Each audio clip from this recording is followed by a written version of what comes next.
IB Nation, welcome back to another edition of the Irish Breakdown Podcast. Happy Wednesday, and you guys know what that means. It's buy, sell, hold time. It has been and remains to be one of my favorite things that we do here at Irish Breakdown, and this is the opportunity where Brian and I are going to let you guys dictate the conversation for today. Now, the buy, sell, hold is put together by Salty Virginia Peanuts. He kind of puts the thread together on our premium message boards. You can find it down there scrolling at the bottom at boards.irishbreakdown.com. But this is for premium message board members. Now, the way that we set up buy, sell, hold is people will pose a topic or a comment or a scenario, and then Brian and I, through some discussion, will decide whether we buy it, whether we're going to hold on it, whether, typically we just don't know right now, or we sell it. And that's when we get to the point where it's like, hey, we don't agree with this. We don't see the scenario playing out this way. And so we're going to go ahead and sell this topic. I know Brian, he put the cards together. I was scrolling through the boards this morning, taking a look at some of the submissions. To the surprise of nobody on this side of the screen, there was really awesome submissions today, as per usual every week that we do these. And I'm excited to hop into it. If you didn't get the chance to put one in and you want to get your buy, sell, hold answered, you can put in a super chat, and we will also be sure to include those in what we're writing. But this is different from the mailbag, to where if you just put it in the chat, save that question for Friday when we do the Friday free for all mailbag. But with all that being said, Brian, let me add something else real quick, Trev. Let me add something else in these instructions. I would also love to hear more from you guys. Like you guys enjoy listening to us and giving our opinions. I really, truly enjoy, and Trevor will tell you this, part of the reason I get so frustrated sometimes with when the chat goes kind of off the rails and it's not really about what we're talking about is because I enjoy the feedback from you guys. I enjoy to hear some of you all, okay, I'm buying this, and why? Like, why are you buying it or selling it or whatever the case may be? Or even if it means pushing back on what we're saying, that's part of the fun of this on our end. And so that's one of the reasons, so that you guys understand, why I really like for things to stay on topic, is because I'm always looking at the chat to kind of see what you guys think. And then when I see the chat kind of going off the rails or something, it's kind of distracting, but more so it's like I am not getting my joy out of the show because I love hearing what you guys think. So I just want you guys to understand, big reason why that is, especially on a day like this where we're kind of reacting to what you guys are saying. Same thing with mailbag. So I really enjoy that. Seeing some of the top 5 lists, the way that some people rank the position groups yesterday was really interesting, because I never would have dreamed that somebody would have put a thing here or there. And then to see some of the responses as to why they did it is a lot of fun. And there's just one other thing too. We are getting some storms here. There may be a chance that our power goes out. I'm hoping not. If it does, Trev, just keep on rolling. And then also, because it's storms, and my wife's out of town, my dogs are down here with me. So you may hear some collars ruffling, or right now Sadie's trying to jump up on my lap. So I'm going to try to get her to go lay down. But I'm excited, Trev. I'm excited. I love buy, sell, hold, man. I love the mailbag too, but the reason I like buy, sell, hold even more is because I feel like the way that submissions have to be given challenges you to think. You don't always know where the other person's coming from. They may agree with what they're saying. They may not agree with what they're saying. And that's part of the fun of today's show. So with that being said, my man, I am ready to rock and roll. Let's do it. Kicking us off is the gentleman who gets this all set up and squared away for us on the message board. So, Salty Virginia Peanuts, buy, sell, hold. Adding only the absence of last season's extraordinary spate of early O-line injuries and an improved wide receiver room, complementing a more diverse and capable passing game. The Irish offense will be closer to Mike Denbrock's intent and will outperform last year's offense by at least 3.5 points per game. I kind of view that as 2 submissions, Trevor. I like, number one is closer to Denbrock's intent as far as like how he wants the offense to be, and then surpassing last year's scoring average by 3.5. I'm going to buy both of those. I think the first one's definitely easier. because I certainly think that ultimately Mike Denbrock wants to have a more dynamic passing attack. If you were to say, most coaches want a guy that's a bit of a dual threat. You know, a guy that can, even if he's a passer, that can scramble and move around and buy time and throw off platform and make plays with his legs as well as arms, even if he's not a quote unquote runner. I think all coaches kind of like that. No, I don't know that anybody's like, no, listen, bro. When you guys got in the trail for recruiting quarterbacks, give me a big, tall, stiff that can't get out of the way of his own shadow. That's my preferred style of quarterback. That's what I want. Nobody really wants that. You'll deal with it when it's a Peyton Manning or a Tom Brady, but even those guys had really good pocket, presence. But I'm more referring to those guys that you want an athletic guy at quarterback.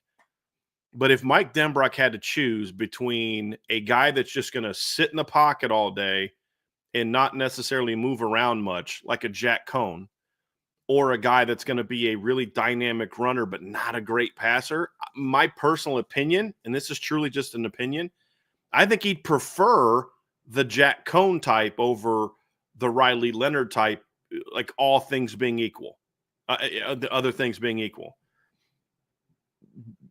Now, he obviously did very well with Riley Leonard last year, but I think that's his preference. And so you've seen the greatest success he's had offensively has often come with a guy that can run and scramble the way that Jaden Daniels could. But obviously what made Jaden Daniels so good, it wasn't that he was a running quarterback. It's that he was a dynamic thrower who could also hurt you with his legs. So the point being, we're going to have a quarterback at Notre Dame this season that's much closer to the sit in the pocket and hurt teams guy that can also, I think they're all three mobile to some degree, that can run and make plays with their legs to some degree. So I think that more fits where Coach Denbrock would ultimately like to be. Now, the mark of a good coach is that you can go out there and take a guy like Riley Leonard and adapt your offense to his skill set and get you rocking and rolling. That's obviously what a good coach does, and he certainly did that last year. So I will I think that's ultimately where he'd like to go. So, yes, I buy that with East Trev. I assume that part of it, you agree with that part of it. Second part, will outperform last year's offense by at least 3.5 points per game. So I'm gonna flip it back on you, Trev, and I'm gonna give an answer I'm adding a little bit to Salty's question, and then I want to get your answer in the same way. So I'm going to change it a little bit. Because when you look at Notre Dame last year, their scoring offense at the end of the year finished ranked in the top 25. They were 10th at 36.1 points per game. Okay, which is obviously pretty good. But if you look at last year's standings, before the playoffs started, they were at 38.8. So I'm going to ask you two questions. Number one, do you think they'll be 3.5 beyond their regular season, final season total, which would be 39.6? That to me is a buy for the regular season. The end of the regular season, I think that I'm comfortable with the buy. But here's my question, Trev. Do you think that Notre Dame has the ability to finish 3.5 above their regular season total? So I'm going buy on the first one for sure. I think they'll be above 39.6. I think they'll be at 40 this year. The question is will they be able to get to, like, at the end of the regular season? The question will be, can they be that at the end of the playoffs? We'll find out. Part of that depends on how many games they play. But even the other part is, with the regular season, do you think they can be 3.5 above what their regular season total was? Meaning, I think they'll be above 39.6 at the end of the regular season, which is 3.5 above their season-ending total. But at the end of the regular season, do you think they can be 3.5 above what their season-ending points total was last year? So I think this is a really good submission, Salty, and we're starting off pretty well here, because I'm actually leaning towards being on the opposite side of the coin here from Brian. I think, I don't want to say with ease, because the level of competition at defense Notre Dame is going to face in the postseason, I'm not going to say they will comfortably score more points per game in the postseason than what they did last year. But you go and you look, and they scored, 23 against Georgia, 27 against IU, 27 against Penn State, and 23 against Ohio State. So in none of their postseason games, they scored above 30 points. I think with the makeup of this offense being a more vertically oriented offense, I think that they're going to score over 30 points a game multiple times in the postseason. I'm comfortable saying that. For me, in the regular season, not so much the ability of Notre Dame's offense to do it. I look at what their schedule is in comparison to what it was last year. Because I think depending on the margin of victory, I think the quality of opponents that Notre Dame's schedule has on it this year is going to be better than what it was last year. And so I think you have to look at it, me personally, I look at it in a different light. Because the way I see it is you're replacing a 1-9 Florida State team when you faced them with playing at Pitt. You're replacing a Miami of Ohio with being at Arkansas. Schools like that. And that's kind of how I look at it. And so I don't know if they're going to be over what they scored in the regular season at 38 point. What'd you say that it was, Brian? What they scored in the regular season last year was like 38.6? They were at 38.8. Okay. So over that would be 3.5, minimum 3.5. Over that would be 42.3. Yeah, I think I'm going to take the under on that in the regular season, but I think they're going to score more points per game in the postseason. That's where I'm at with this one, just because I think the quality of competition that they face is going to be better than what it was right now.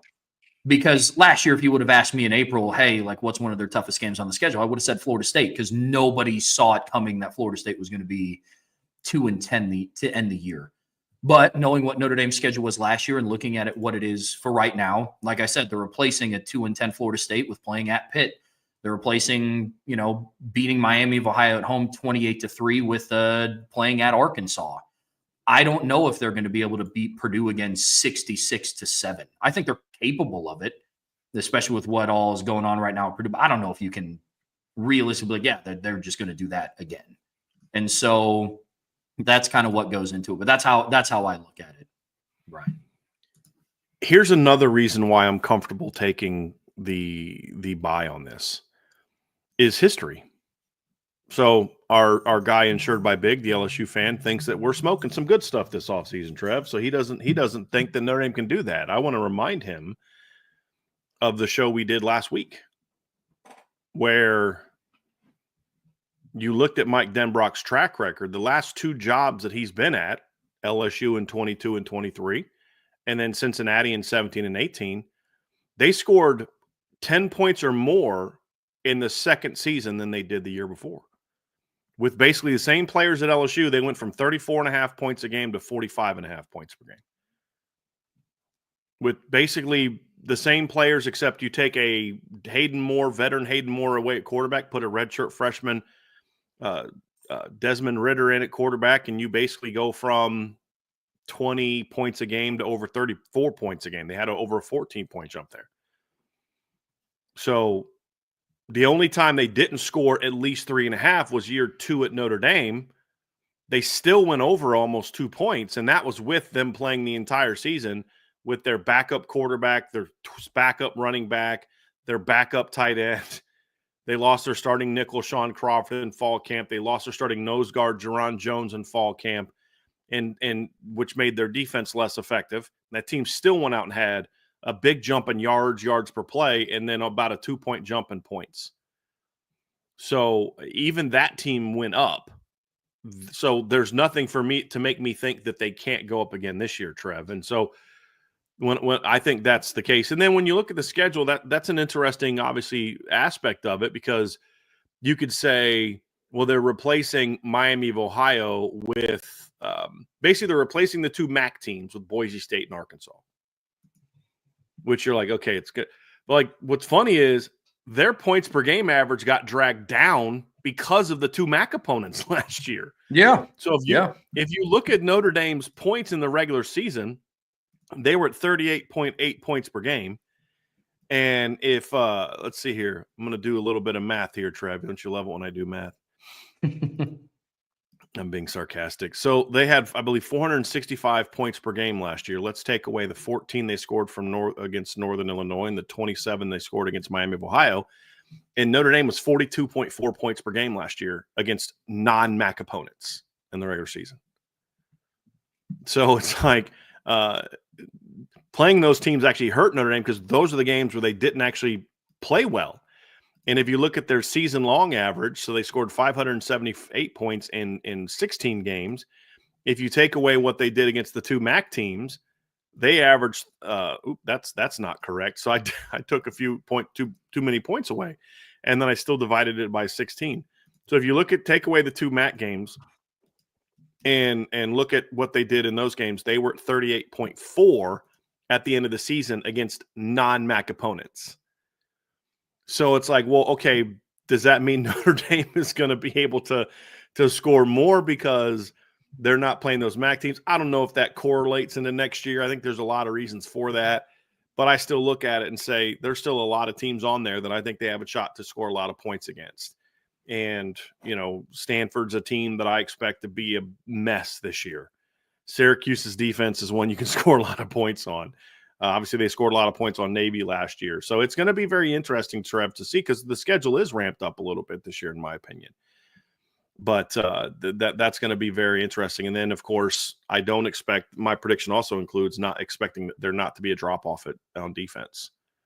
So I think that's part of the thing, too. So it's going to be interesting. It's because track record – if we're going to go with track record says there's a pretty good chance that Notre Dame goes above that with no context of schedule, redshirt freshman quarterback and all that kind of stuff.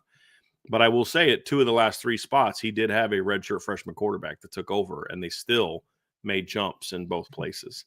So it's going to be interesting to see. Very interesting to see. I think 3.5 is a good number too, Trev, because that's with where they were last year. That's a pretty decent jump. Yeah, it's a pretty decent jump. Yeah, that's a good. If we're doing an over under, that's a good line to set it at for sure. It's a good question.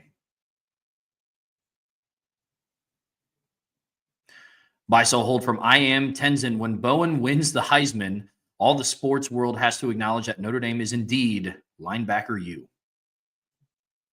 Well, it's kind of a given. I'm going to sell that because, I'm going to buy that in that he's declaring when he's going to win the Heisman. So he's kind of making the statement that he's going to win it. If that happens, then sure, Notre Dame would be linebacker U because in the last 15 years, they've had a linebacker finish second in Heisman voting and then a linebacker win the Heisman Trophy. So sure, in that scenario, I'll buy that. But I don't even think it needs to be that. I think if Drake Bowen goes out there and just wins the Butkus Award, I think you can start having this conversation because in the last 15 years, Notre Dame will have 4 Butkus Award winners. Not even 15 years. It's about 13, 14 years. Manti in 2012. Started him, then Jalen Smith won it in 15. Jeremiah Owusu-Koramoah won it in 20. And now Drake Bowen in 2025. If you want to talk about trends, we're at that time of the stretch of the last decade and a half where Notre Dame is due for a Butkus Award winner. There's the same issues we've had before, Trev, of will a linebacker at Notre Dame play enough to win the Butkus Award because it's a numbers-driven thing? That's a different conversation for a different day. But I do think that if Drake Bowen, is a first-team All-American, potential Butkus Award winner, that we can definitely start having that conversation and it nationally, not just with us as Notre Dame fans, because most of us kind of feel they're close to that anyway. But the reality is the NFL draft is going to have to eventually pick up to that because none of those guys we talked about in the past were first-round picks. They were all second-round picks. Manti was a second-round pick. Owusu was a second-round pick. Jalen was a second-round pick. Although we can also all agree that if Jalen doesn't tear his knee up against Ohio State, he's a top 10 pick, not a second-round pick. So, and I'm hoping that I hope it's a couple years before we find out where Drake Bowen's going to get drafted. But you never know. If he has that kind of season and he's got 2 years under his belt, you never know. Maybe time to make that decision. But I'll buy that scenario, but I don't even think it requires that to have to have a legitimate conversation about who is the linebacker U. Yeah, Notre Dame is well within the mix of the conversation of linebacker U. I will say that, and I wholeheartedly believe that. I think over the course of the next couple seasons, Drake Bowen is probably the leading candidate right now from a snaps perspective and an experience perspective to be the front runner to win things like the Butkus Award. Where I am going to sell this, though, is since it's worded when he wins the Heisman, would I think that would be awesome? I would love to see that. But, yeah, I just – if there's going to be a defensive player that wins the Heisman, he would have to have some sort of crazy year to, one, get invited to New York. Over 100 tackles, 7 interceptions, big moments in big games. Yeah. Mm-hmm. Yeah.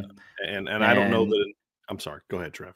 No, you're good. And I just, one, with how much they rotate, I don't know if they're going to be able to get, if Drake specifically is going to get to those numbers. And two, let's just call it like it is what it is. The Heisman is an offensive award. And even within that, it's a quarterback wide receiver award. I mean, I watched Ashton Jeanty rush for he rushed for close to 3,000 yards last year or something and had over 30 touchdowns. And he didn't win kind of by a lot. And so not only is it an offensive specific award, it's kind of just a quarterback wide receiver award. So would I love to see it happen? I would. Do I think it's going to happen? No, unfortunately. Yeah. So obviously he's actually very close. Actually, it was only a 200-point difference. And it was the first time in a long time that two guys got over 2,000 points. That's the only thing I would push back on. But it was still the first place votes were not very close. Like there's 200, more than 200 first place votes. He got way more second place votes, which is kind of wild because there's just apparently some people that just didn't vote for Travis Hunter in the top 3, which is silly. But the only pushback that I would make to that, Trevor, is it's not even pushback. It's just a response would be Notre Dame is a place where something like that could happen. For example, if Jeremiah Love had the production that Ashton Jeanty had, he wins the Heisman in a landslide. Like there's no doubt in my mind that if Jeremiah Love this past season went out and rushed for 2,600 yards and 29 touchdowns and had another catch for a touchdown, there's not a doubt in my mind that he wins the Heisman, just like Derrick Henry did in 2015. Defensively, though, the numbers have to be so impressive, it's hard to even think about a linebacker in the current reality of Notre Dame having the snaps to produce the level the way Manti did in 2012. Over 100 tackles, 7 interceptions, clutch forced fumbles, and it seemed like every time Manti got into a big game, a spotlight game, he was making a huge play. You think of the great interception against Oklahoma. You think of the big interception against Michigan. I mean, he was so special that year. That's asking a lot of a guy like Drake Bowen. And that was Manti's basically 4th year as a starter. This is Drake Bowen's 2nd.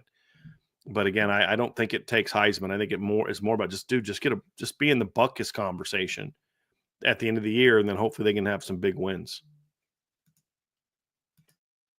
Another buy-sell hold from IM Tenzin. Notre Dame should bring back wrestling to make it easier. They can be one of the new generation of universities that creates a female varsity team as well. I would 2 years ago I'd have bought this. Now I have to sell it. I have to sell it with ease because in this era of revenue sharing, and right now the courts are demanding that the revenue sharing has to be amongst all sports. You're not going to see anybody adding sports. If anything, you're going to see a bunch of sports gotten away with. You're going to see some teams get rid of wrestling. You're going to see some schools get rid of other Olympic sports because they can't afford to pay all those student athletes that money. They're going to need to kind of get it more towards the revenue generating sports. And the reality is because of Title IX, if you cut a female sport, you've got to cut a male sport of basically of equal size and value to some degree. And it's going to make it hard. And I'm going to sit back and be sad and listen to all the people that kept pushing for this, all these lawyers. I see this guy on Twitter whose company is trying to get some student athletes away from the house settlement because him and his law firm are trying to make money off this clown Mitt Winter guy that blocked me on Twitter because I used to just crush him all the time for his stuff is so obvious, dude, that you're just trying to ruin the sport at your own expense so you can get paid.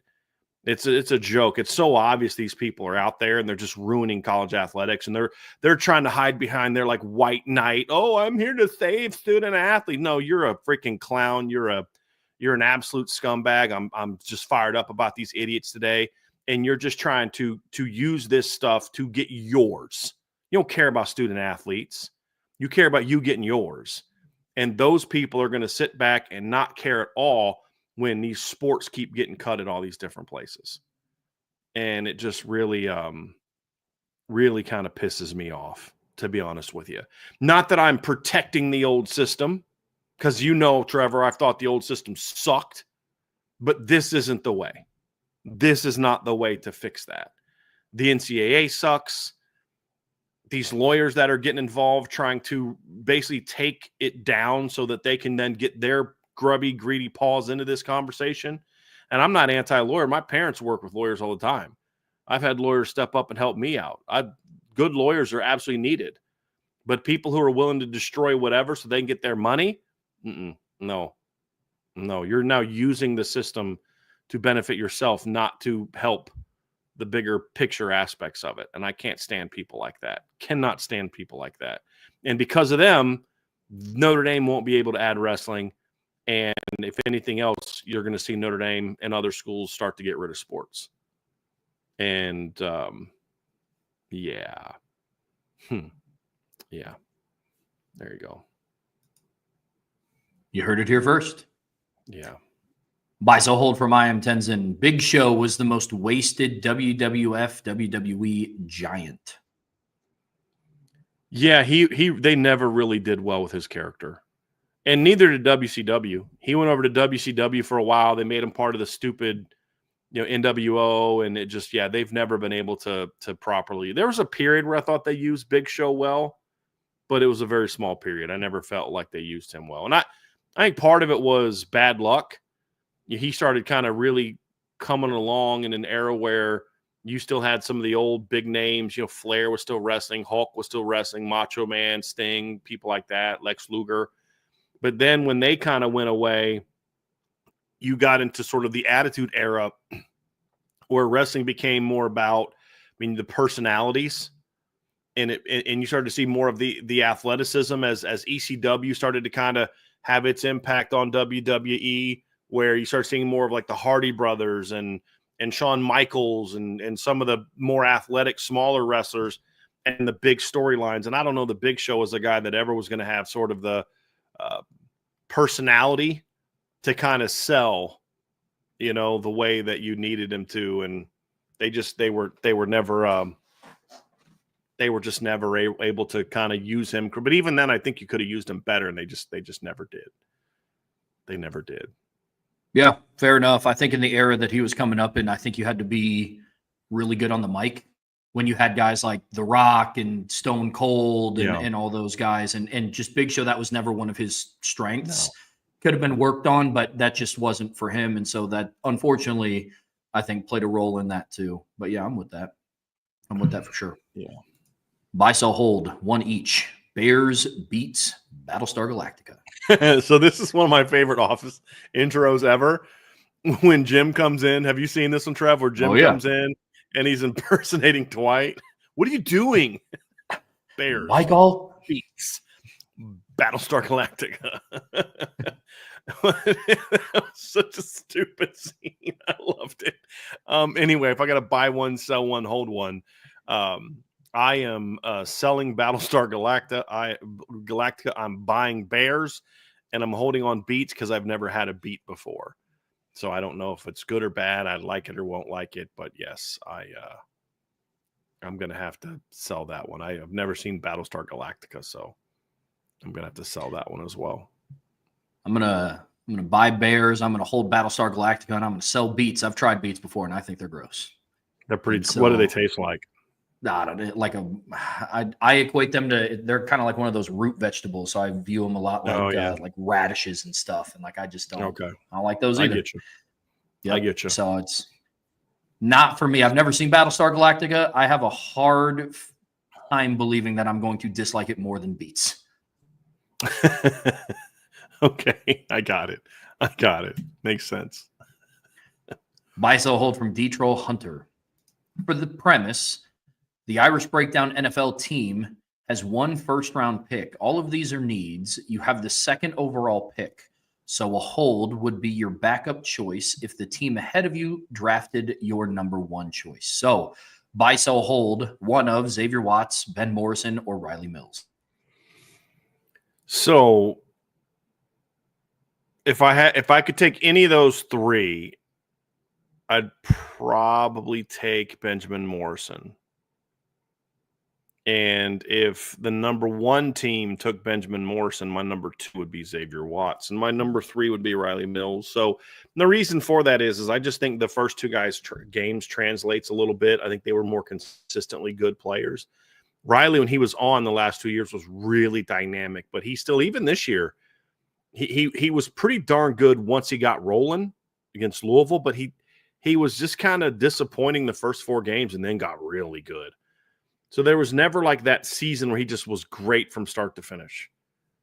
But I mean, if I was still a Broncos fan, I'd be happy with them taking any of these 3 guys at some point in time in the draft. But in order more, and now again, this obviously assumes that Benjamin's medicals check out. Because if his medicals are still a question mark, then I'd go with Xavier Watts. But I'm just for the purpose, I mean, again, we're talking hypotheticals because we're the owners of an NFL team. So there's a better chance that Benjamin Morrison's going to be fine health-wise than there is of me and Trevor running an NFL team.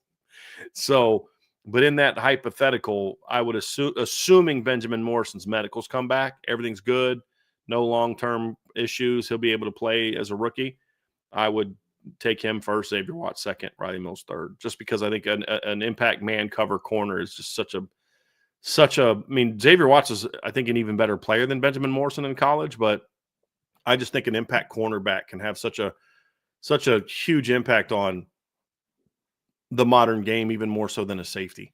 It really comes down to that same positional value debate that we have a lot of the times. And you could argue that Riley Mills is the position he plays is even more important than a safety. But I think there's a big enough gap between him and Xavier that I'm still taking Xavier ahead of him. Whereas I think Xavier Watts is a better player than Benjamin, but when Benjamin's healthy, it's not by a whole lot. And so then when you put the difference in positional value, it changes the metric a little bit, puts Benjamin number one. Yeah, I'm with you. I'm BMO number one too. I mean, the state of how football is played now, I mean, you can build an entire defense around a really good cover corner. And so that's where I'm at too. I'm with you. Another one from D-Troll Hunter, kind of building off of the same scenario. So next 3 in a later round, buy, sell, hold one of these each: Jack Kaiser, Howard Cross, and Mitchell Evans. I would go Kaiser, Evans, Cross. Reason for that is with Kaiser, I'm getting a high character guy. I'm getting someone who can maybe play defense, but is going to be a 10-year veteran on special teams for me and a special teams captain. That brings some value as a linebacker. Cross, there's just not enough production for me, Trevor, the last 2 years.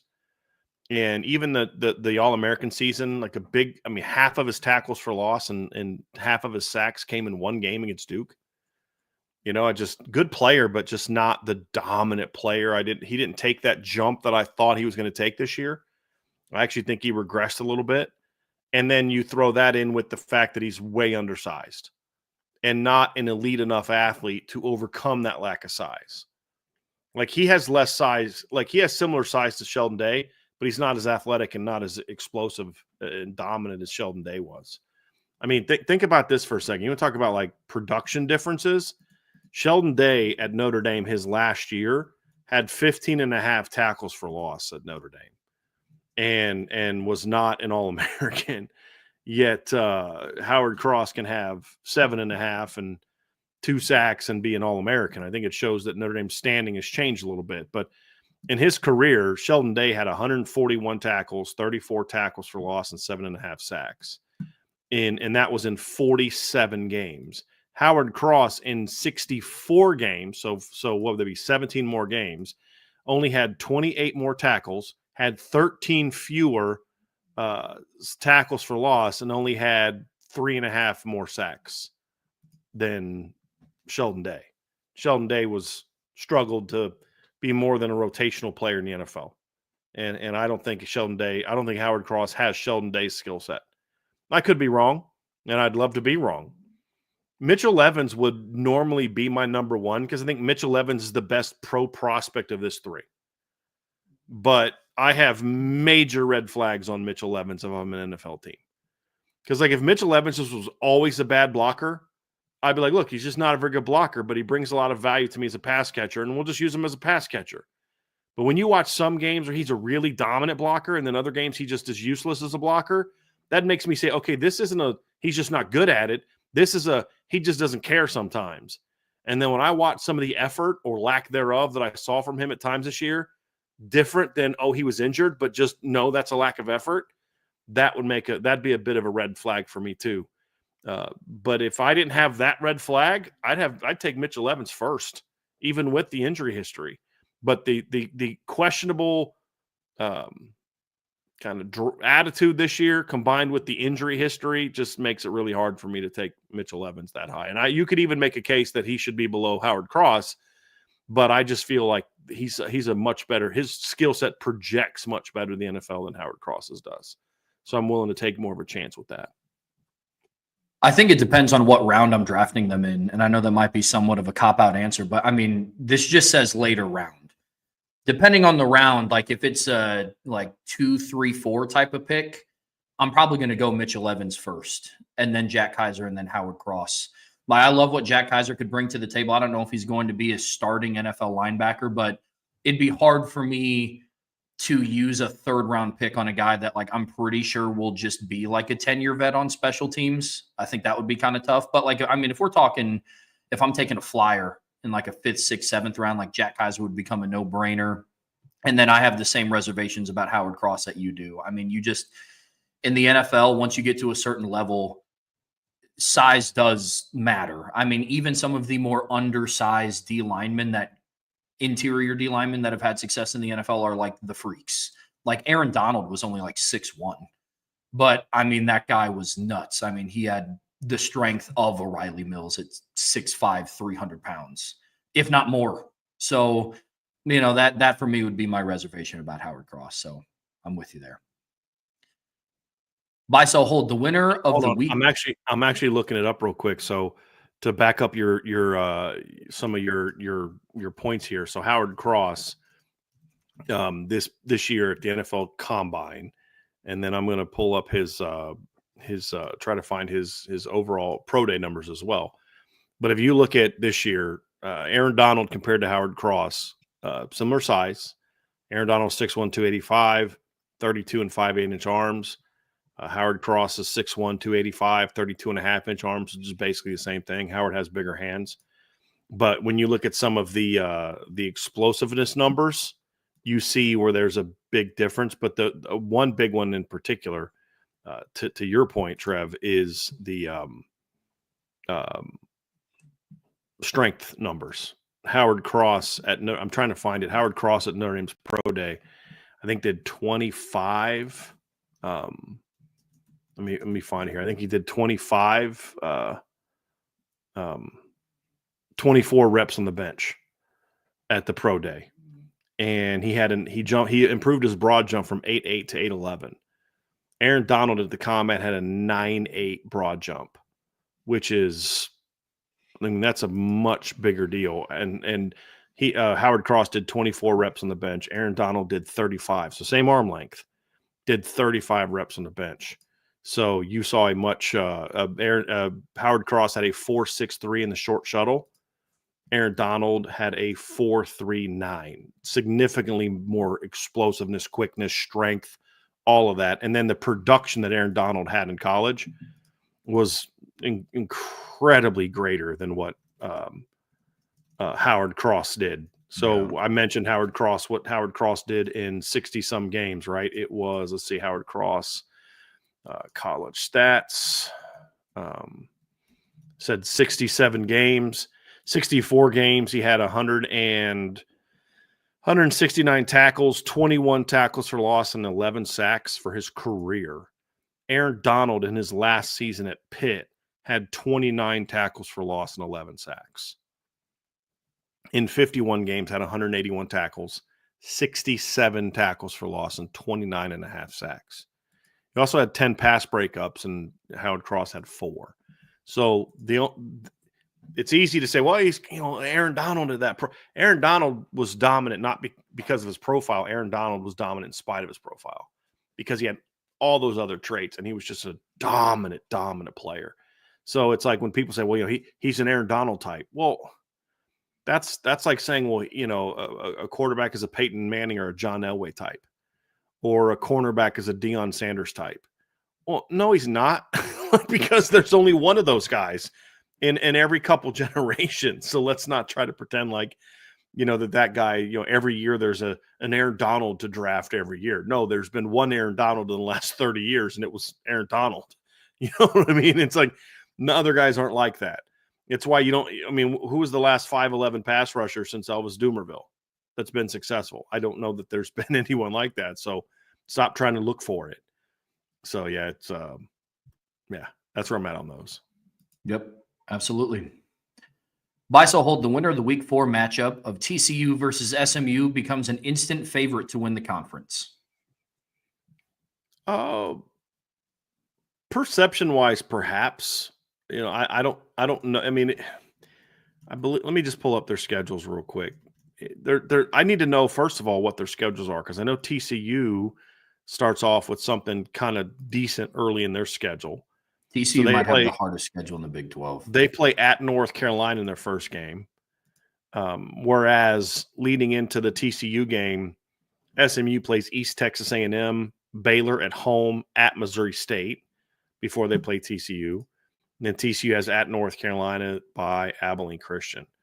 So, I mean, if TCU beats SMU at home and North Carolina on the road, I still don't know that makes them favorites in a league where they've got to play at Arizona State, at K-State, at West Virginia, at BYU, at Houston, and has home games against Iowa State, Colorado, and, it's still a really tough schedule.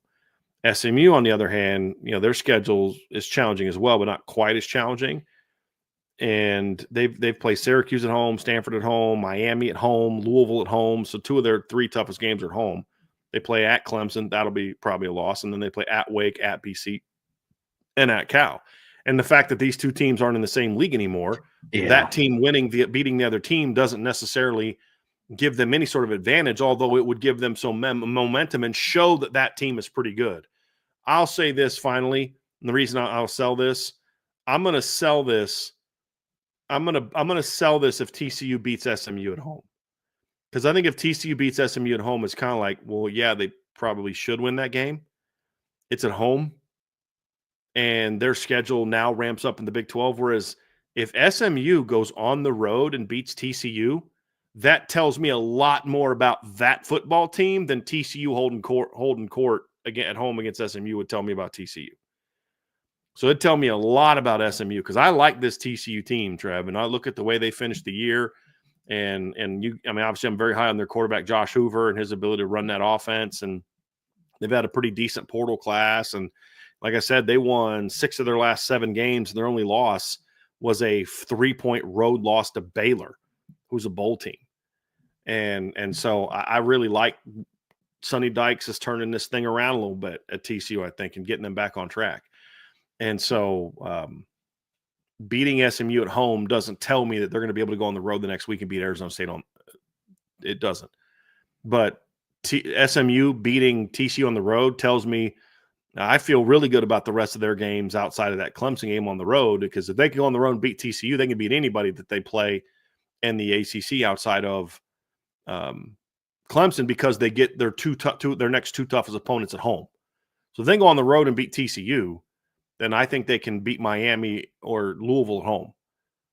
And if they go 1-2 in those games, Trev, they still have a shot to play for the ACC championship and win the league. Even if they go 1-2, if they go 2-1 against those 3 teams, they're now the favorites. And I think beating TCU on the road would tell me that they're more capable of doing that than beating SMU at home would tell me about TCU. So I'm gonna sell that. Yeah, I mean, biggest reason I'm going to sell this is they don't play in the same conference. So it'd be like if LSU beats Clemson in week 1, people are like, all right, well now LSU is going to win the SEC. It's like, why? Because they beat Clemson. Like to me, like I don't know if the transitive property works like that. And I also don't think like if TCU still being in the Big 12, if they beat an ACC team, I don't see how that would make Arizona State not the favorite. With Arizona State having Sam Leavitt coming back and Kenny Dillingham going into year 2, the start of Arizona State's schedule going into week 4, there's a good chance they're going to be undefeated. They play Northern Arizona at home. Then they're at Mississippi State. And if they can get a win on the road in the SEC, that would be big for their momentum. And then they're home again against Texas State.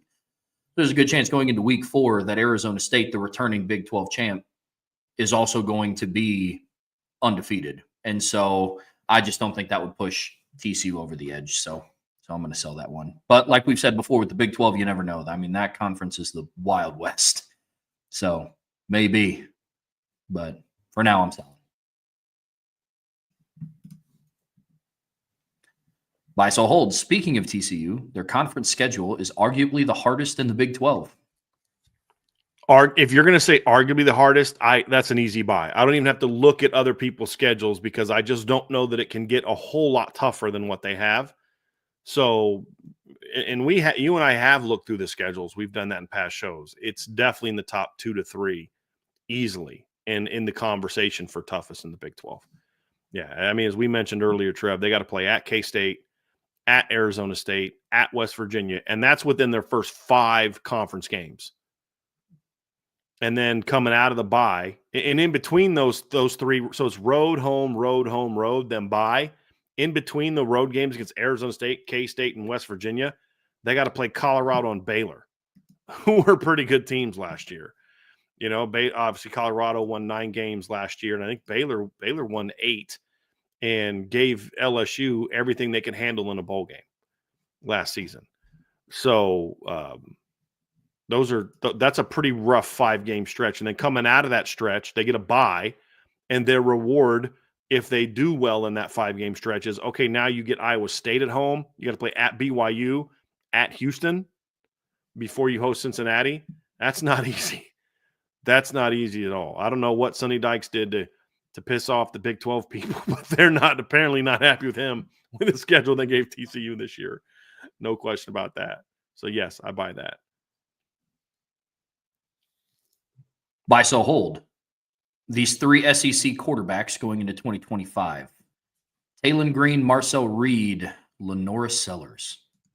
Well, I'm buying of those 3. I'm buying Lenore Sellers. I don't have any problem doing that. We talked when Sean and I did our quarterback rankings, Trev, that I still need to see some things from Lenore Sellers to tell me if he's one of the nation's top quarterbacks. But even if he just repeats what he did last year, that's 2,500 passing yards, almost 700 rushing yards, and 25 touchdowns. That's pretty good. And he did that as what? A true sophomore. Actually, a redshirt freshman. That's pretty good. Athletic kid. And he had some good games and some big moments. And he was playing great against LSU before he got hurt. He had a great game against Clemson on the road. And that last drive was basically all Lenore Sellers, essentially. Played very well in a win over Missouri and did some really nice things. He's inconsistent. I don't know if I would say he's like a truly dominant elite top 5 quarterback, but he's pretty good. And I think he's got a chance to kind of build on what he did last year. I'm comfortable with taking him and saying that guy. I expect that guy to be a pretty good player this year. So that's my buy, Trev. I'll give my sell and my hold. I'm curious if Lenore is your buy as well. Yeah, he's my buy. Marcel Reed would be my close second on this one, but yeah, Lenora Sellers would be the quarterback. So close second. All right, talk to me about that one because he's my sell. Yeah, okay. I'm not a big Marcel Reed fan. I think Marcel Reed had like one big game against a team who sucks at defending mobile quarterbacks. They went 1-4 down the stretch with him as the starting quarterback. I am not on the Marcel Reed train. I actually look at Taylon Green, and yeah, I like some things he did last year, Trev. And when he was playing, he had 200-300+ yard games last year. You look at some of the things he did with his legs. He's a guy that played through a lot of toughness. Played great against Tennessee. I mean, and the only reason that Tennessee game was even close was because he got hurt. If he doesn't get hurt in that game, that Tennessee game is not even close.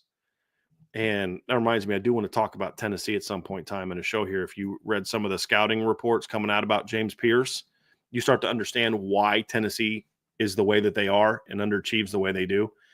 But I really like Taylor Green. And now this is going to be year 2 in the system for him. You know, he transferred from Boise State. I think he'll get even better this year. Marcel Reed has a lot to prove to me. So I'm buying Lenore Sellers. I'm holding Taylor Green, and I'm selling Marcel Reed. So you have Marcel Reed as your hold, and you're selling Taylor Green. So let me hear it.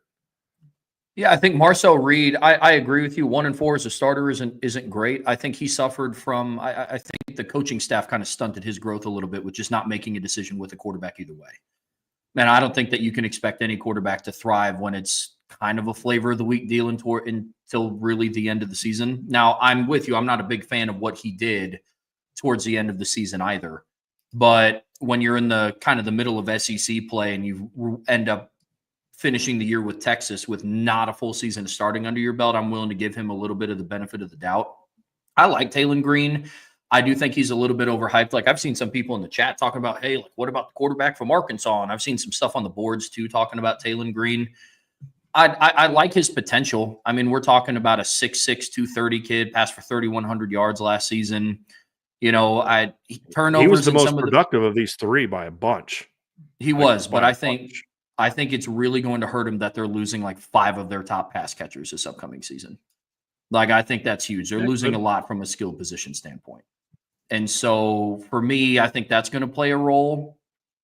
Little turnover jumpy, like nothing crazy. I mean, he threw 9 interceptions across a 13-game season. I don't think that's terrible. I like his dual threat ability, but yeah, for me, I don't know if it's one of those that based on what his supporting cast is going to look like going into 2025, I don't know if we've seen the best of him. And so that's where I'm at with him. But because I don't think we've seen the best of Marcel Reed. Yeah, I get that. That's fair. I haven't seen a whole lot from Marcel Reed, and yeah, I get the Texas thing, but I thought he made some big mistakes against Auburn and wasn't very good against South Carolina, and he went 2 for 2 against LSU, and people are acting like he's the greatest thing ever. I also think too is his best moments, I thought, when he was kind of coming off the bench and as that change pace guy. I think he struggled a little bit once he got thrust in the starting lineup. You talk about turnovers. He had 6 turnovers in those last 5 starts. So that says a little something to me as well. But they did play against each other last year. And obviously Marcel Reed played Taylor Green played a lot better, but it's unfair to put too much onto that, because at that time Marcel was the fill-in quarterback while the other guy was out, and it was only his 3rd start. Taylor Green had a whole year starting under his belt the year before. It was a Boise, but still, he had it. But I just think he's the better all-around player. And I also think that there was a big drop-off in play at Arkansas when he went down. Whereas I think some of the better moments they had on offense last year were actually with Connor Wegman at quarterback. So, yeah, it's going to be interesting to see. But there's a lot of that type of quarterback in the SEC this year. Yeah. Which makes it very interesting. Very interesting. I want to, yeah. Buy, sell, hold. Houston going into year 2 with Willie Fritz and Connor Wegman being a possible sleeper team in the Big 12. Yeah, we talked a little bit about that, Trev, when we were kind of going through we're kind of talking about college football recently, and I'm a huge fan of Willie Fritz. I think he's a heck of a football coach. I just think he's a good football coach, man. There's nothing more to say other than that. You look at their season last year. Obviously, it was a disappointing season with 4-8, but they did have a really big win over K-State at home. They beat TCU on the road last year. I mean, their schedule was pretty challenging last year as well. They lost to UNLV to start the season. Well, that loss looked a whole lot better in November than it did when they lost in the season opener, at home. Still a bad loss. You lose at home to UNLV, it's a bad loss, but it didn't look as bad when you realize, well, this BYU UNLV team's pretty good. They go on the road and lose to Oklahoma by 4. They lose at Cincinnati. That's a bad loss. They lose at home to Iowa State. Not a bad loss to the team, but it was a bad loss to get beat 20-0. And then you beat TCU on the road. You lose at Kansas, blown out. That's a bad loss. You beat Utah. You beat K-State. Both really good wins. And then they finished the year with a loss at Arizona, who's bad. A loss at BYU was bad, and a loss to Baylor at home, who was a good foot. I mean, BYU was very good. It was a bad loss in that it was like they weren't super competitive. But I like what they've got coming back. I thought they had a pretty decent portal off season. But they're one of those teams, Trevor, that's going to be really hard to know what they're going to be because their roster is going to be over half their roster is going to be, guys that are transferring in. So it's really hard to know what they're going to be. But they did have a good portal off season, and I think Willie Fritz is a guy that knows how to kind of put a team like that together. So sleeper team in regard to could get to a bowl game, have a couple big upset wins. Buying that. Sleeper team as far as winning the Big 12, that I would sell. So it depends on what you would mean by sleeper, Detro Hunter. If you mean sleeper as in like a team that could maybe double their wins, go from 4 to 8, have a couple big wins, sure. If we're talking about a team that's going to be able to go out there and compete for the Big 12 title, I don't think there's enough. And then also with Connor Wegman, I think Connor Wegman's a very physically talented quarterback. But he showed me a lot of maturity issues last year. You start hearing things coming out of the program about the work ethic and things like that. So if he gets his head on straight, he could be the reason that I'm wrong on this submission. But he could also be the reason that they go 4-8 again. Because the talent's unquestioned. The attitude is the problem. So does he take this transfer as a moment of humility where he needs to get his life back on track? That's one thing. If he looks at it as like, hey, I got screwed at A&M and it's not my fault, then he's going to continue to have the same issues. So that is going to determine a lot of what happens with Houston this year. A lot of what happens.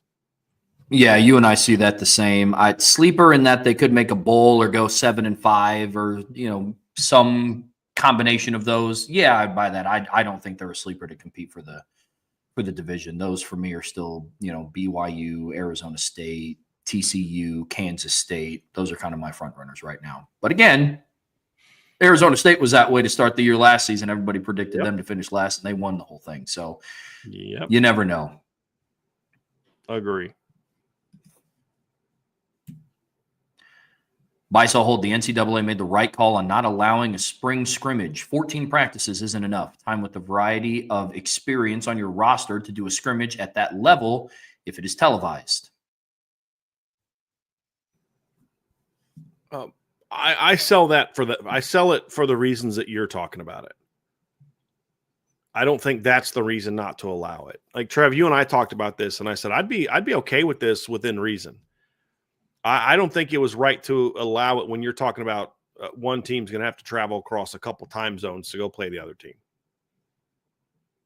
So that part, I'm okay with them. I've said this, when you're going to do this, it should be within, what's one of my criteria, Trev? You got to stay within a certain mile marker to play. And then it's a little bit easier to kind of say, hey, look, Colorado and Colorado State, or if Colorado wanted to do something with Montana, they could do something with Montana. Just be a little bit easier to kind of, from a travel standpoint, that's a little bit of a hike. But you get the point that I'm making. They could have something, Colorado, Nebraska could do something.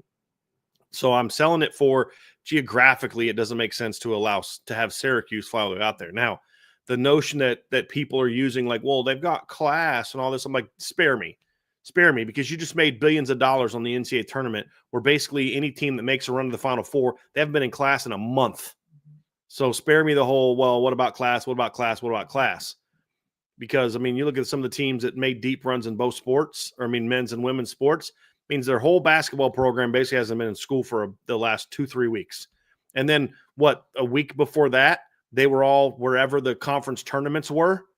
And now that these teams are playing in leagues where Stanford's in the freaking Atlantic Coast Conference, if one of their teams makes a run in women's or men's basketball, they're gone for basically a week for the conference tournament, go back home for a day, and now you've got to get ready to go for your first round game somewhere. And then if you win that, you're back in class for a day before you got to go fly whatever your next round game is. So you can miss me with the whole, well, what about class thing? Because it's no different than anything else. There's students at schools now that don't go to any classes because they just do everything online now in certain places, which I don't like. I think there's great value to in-person learning, but that's not the reason to do it. I think it's about distance, it's about expenses, and it's in the part about the 14 practices and isn't enough time to have a scrimmage. I don't agree with that. I think you can do that. You can have 14 practices and then still have a scrimmage. A scrimmage doesn't have to be a situation where it's like it's a real game. I mean, there's things you can kind of do together. It would be obviously more competitive than an inter-squad scrimmage. I think the reason that I would say no to spring scrimmages, and I would say let's do this in the fall, because I feel like in the fall you have more time to do more than just be there for a scrimmage. I've said this before. I think the way that they should go is more like what NFL teams do with their little 3-day mini camps, where you're practicing against each other. You're doing things in drills. You're going through different aspects. I think that's a more beneficial thing to these young people than just playing a scrimmage. I don't think there's a lot of value to a spring scrimmage. You don't have your whole team. Guys are still coming back from injuries. I think it's much more conducive to do something like what the NFL does in the fall. I think you get more out of that, in my opinion. And so Detro Hunter says, I'm talking about development of the players with portal players at early entry. I understand what you're saying, Detro Hunter.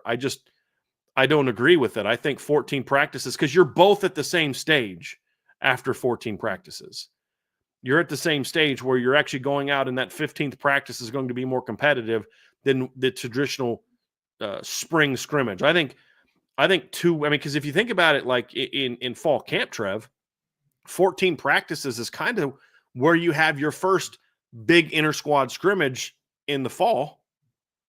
So it to me, 14 practices is, you'd be surprised how much you can get done in 14 practices, especially with days off in between, because what days off in between does for spring guys that you don't get in the fall is you have days in between where you're not practicing. So that 14 practices stretches out a lot longer, an extra week or two, than what it does in fall camp, where it's 14 days, 14 practices is basically happening in 15, 16 days, because you only get like one day off in there.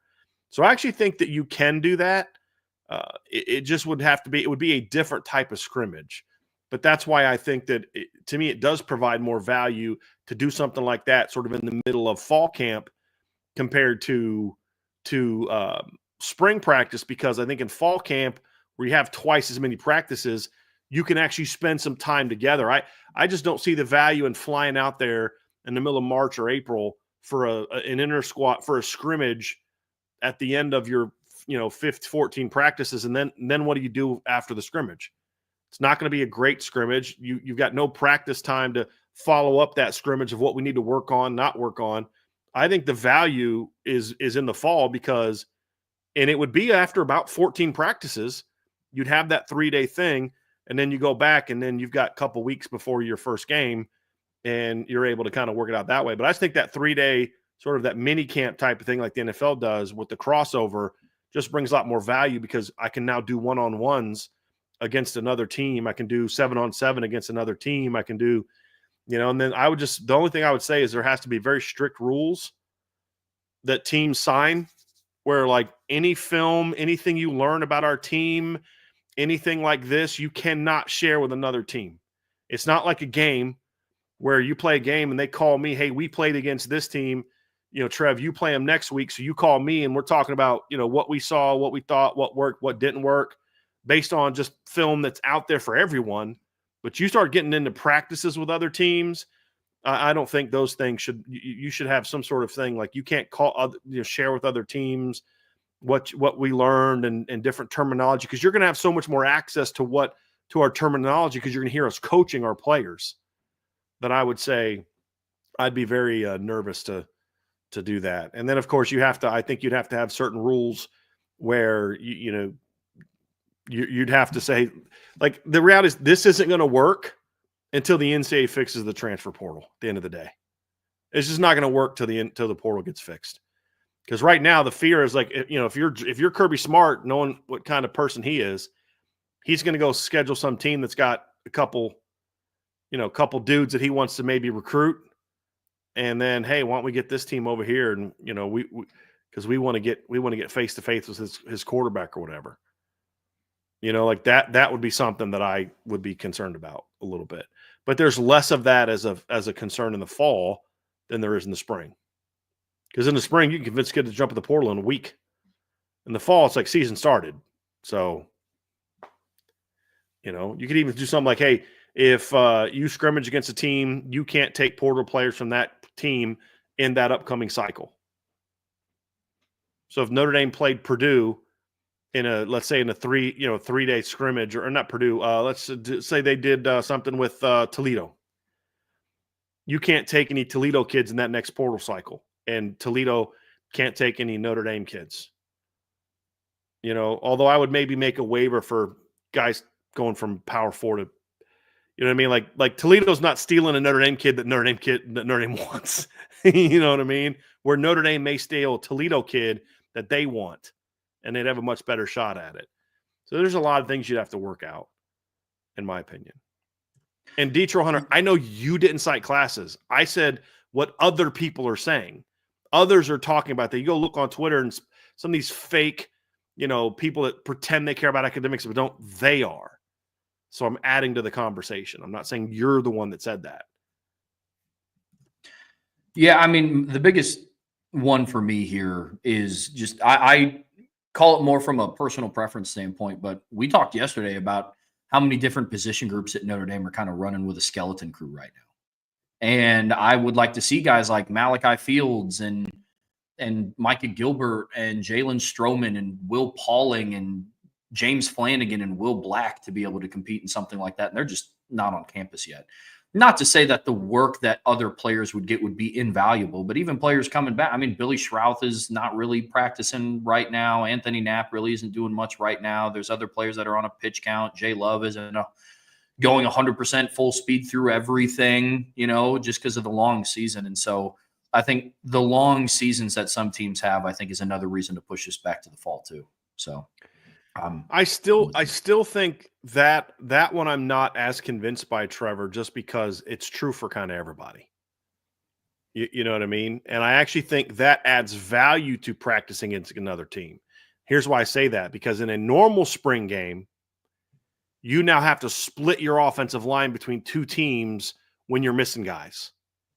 Where when you're playing another team and you only need one offensive line, basically, and then twos, you actually have a better shot of, with a limited roster, of putting one team together than two. So, but where I would say where I'm on the same page with you is, you have to understand that you're not getting work with the team that you're going to have in the fall, in the way they'll look in the fall. That's fair. That's very fair. But I actually think in certain ways there's value to scrimmage against somebody else in the spring at the very end, because again, you don't have to, like Drew Pine it would have been way better for Drew Pine that year he was running back and forth from team to team if they were scrimmaging somebody else. Yeah. You know what I mean? In the year that they've had to have the offensive lineman wearing green because they have to play both ways. They'd have been way better off playing some other team where they only got to put one line together and then a two deep kind of thing where you can rotate a guy here, rotate a guy there. So I think that part actually would be better. I think the overall work that I think that goes into what would make some sort of crossover advantageous, that you can't do in the spring, because I think you just need more time together. That's where I'm at. Sure. That's where I'm at. Another one in here from D-Troll Hunter. Buy-sell hold. Stanford's win total floor is 0. Their ceiling is 3 with their schedule. Their floor, let me look at Stanford's schedule, because they're like an FCS team that they might have a shot to beat this year. Let me see here. It's going to be ugly, man. Let me see here. Stanford 2025 schedule. All right. They play Hawaii on the road, BYU on the road, home against BC, at Virginia, home against San Jose State, at SMU, home against Florida State, at Miami, home against Pitt, at North Carolina, home against Cal, home against Notre Dame. Yeah, they could go in 12. Yeah, they could go in 12 against that schedule. Yeah. Now, obviously, Hawaii would be their best bet. I'd have to look and see what San Jose State has coming back, but like San Jose State just beat Stanford last year, and Stanford's losing a bunch. So San Jose, they're losing that stud quarterback or receiver they had. But boy, they're bad, man. They have a shot to be really bad. Their ceiling being 3 of that, I'd definitely buy. I mean, they were 3-9 this year, and they're going to lose a lot of their better players. So, yeah. Yep. Yeah, it's not going to be great out there. No, it's not. And yes, Stanford does have a QB, Andrew. They got the kid from Modern Day from a couple years ago, Elijah Brown. They've got a couple quarterbacks. Yes. Buy, sell, hold from Domer since birth. As a coach, your team, so buy one, sell one, and hold one. Muffs, fumbles, or turns over a fair catch punt attempt. Jumps off sides on defense on 4th and 4, or gets flagged for taunting after a 3rd and 14 pass breakup. Well, the one I'm selling is the muffs, fumbles, turns over a fair catch. I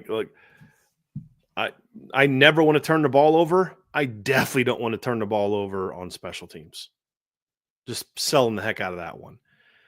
The reason that I'm gonna buy the jumps off sides on defense on 4th and 4, that they're all maddening, right? And I love the premise of it because they're all bad options. So it's not, I mean, which these bad options you can take. I'm going to take the 4th and 4 jumps off sides, even though it does give them a first down.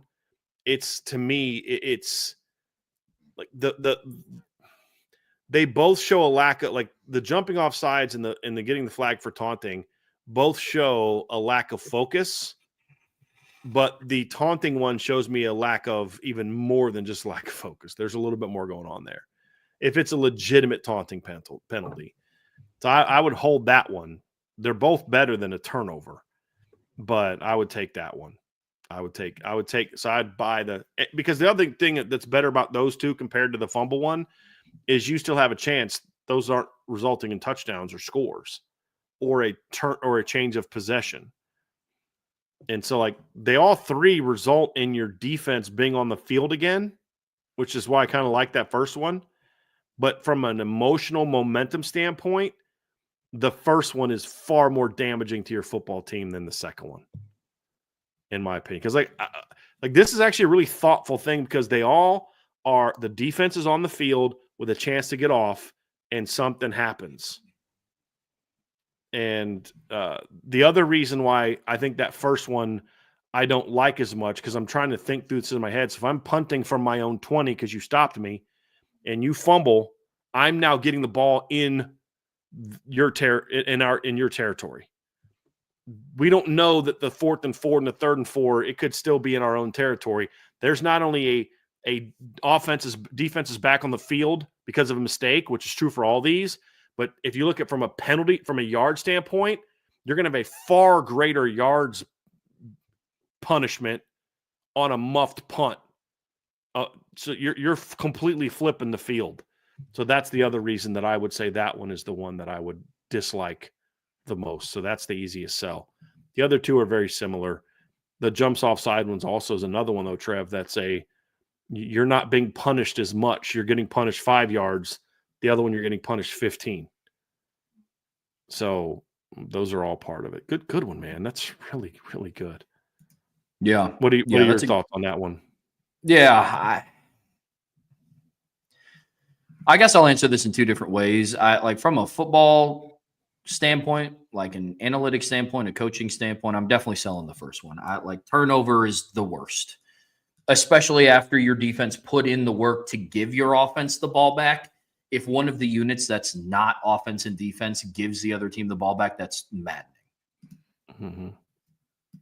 But man, I think the 2 most inexcusable penalties, the 2 of the most maddening penalties in all of football is false starts and offsides.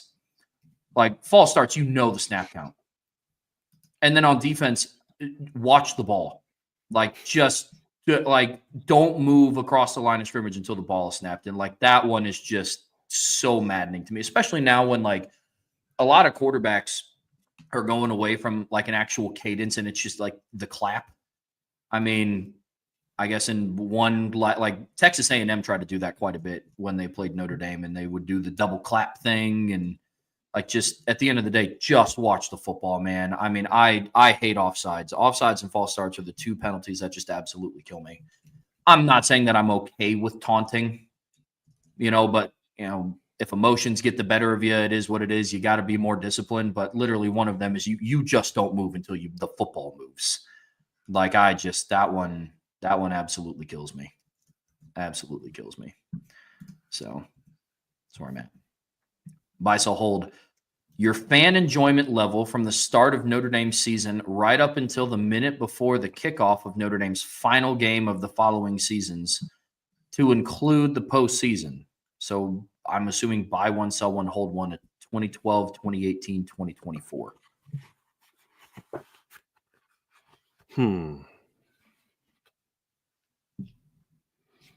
Well, 2018 for me is going to be at the bottom, simply because I was coaching that year, so I couldn't be as involved on the day-to-day basis. And in a lot of the games that they played, I'd have to watch on replay, and I'd kind of already know the outcome. And there wasn't a lot of excitement going into the season, because he actually follows up with another question that's similar to this. But looking at it from, right up until the minute before the kickoff of the final game, 2012 is probably at the bottom of that one, simply because I just wasn't as locked in that year because I was coaching that year. The next two, I mean, going into I'd probably go 2018 at the top. So I'd probably buy 2018, sell 2012, and hold 2024. And here's the reason why, Trev. I think going into 2018, I felt that season, the undefeated season, you're going into a road game against USC. They both were road games against USC. I was more nervous about that USC game than I was this past year's USC game. And so I think that's kind of where the enjoyment level was kind of like, this is going to be a really good game. And at that time, USC had still kind of been a problem for Notre Dame.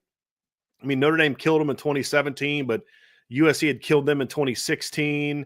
They played a great game in 15. USC killed them in 14. And it was just, at the time, it was, to me, a more challenging rivalry than it is now. So, and also I think the 18 season was, they were both kind of years where I expected big things, but I'd probably buy 18 and hold 24, but it's not great, and yeah, it's not great. And I also think in 2018, if Notre Dame lost, they were out. In 2024, they were maybe out, probably out, but it wasn't a given that they'd be out because of the 12-team playoff. It just meant they might have to travel somewhere in the first round, but it wasn't a given they'd be out. In 2018, if they lost, they're out. They're not in the playoffs. So I think there was a little bit more at stake in that game as well.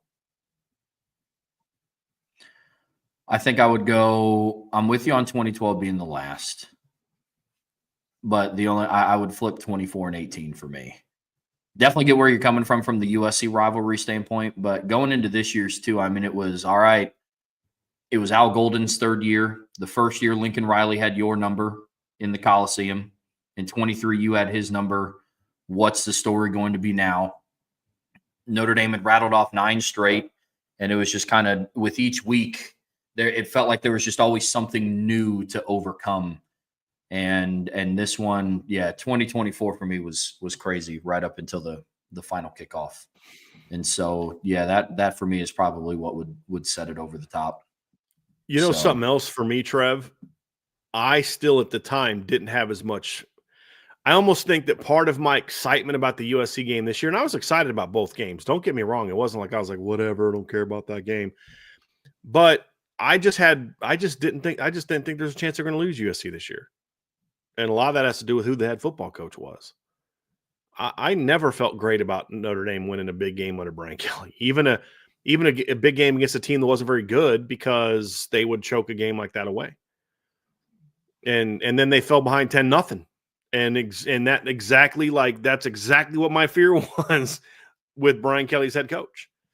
So I think that's part of it too. So that actually added a little bit more enjoyment level because there was more intrigue about the game. Where this year I was like, okay, they're going to win, but I want to know what the score is. Like my intrigue of that game was, will they beat USC by more than Penn State did? That was like the only thought I had going into that game. Where 2018 it was like, okay, they should win, but this is also Brian Kelly. So, and then when USC jumped up 10-0, you're like, see, this is exactly what I'm talking about.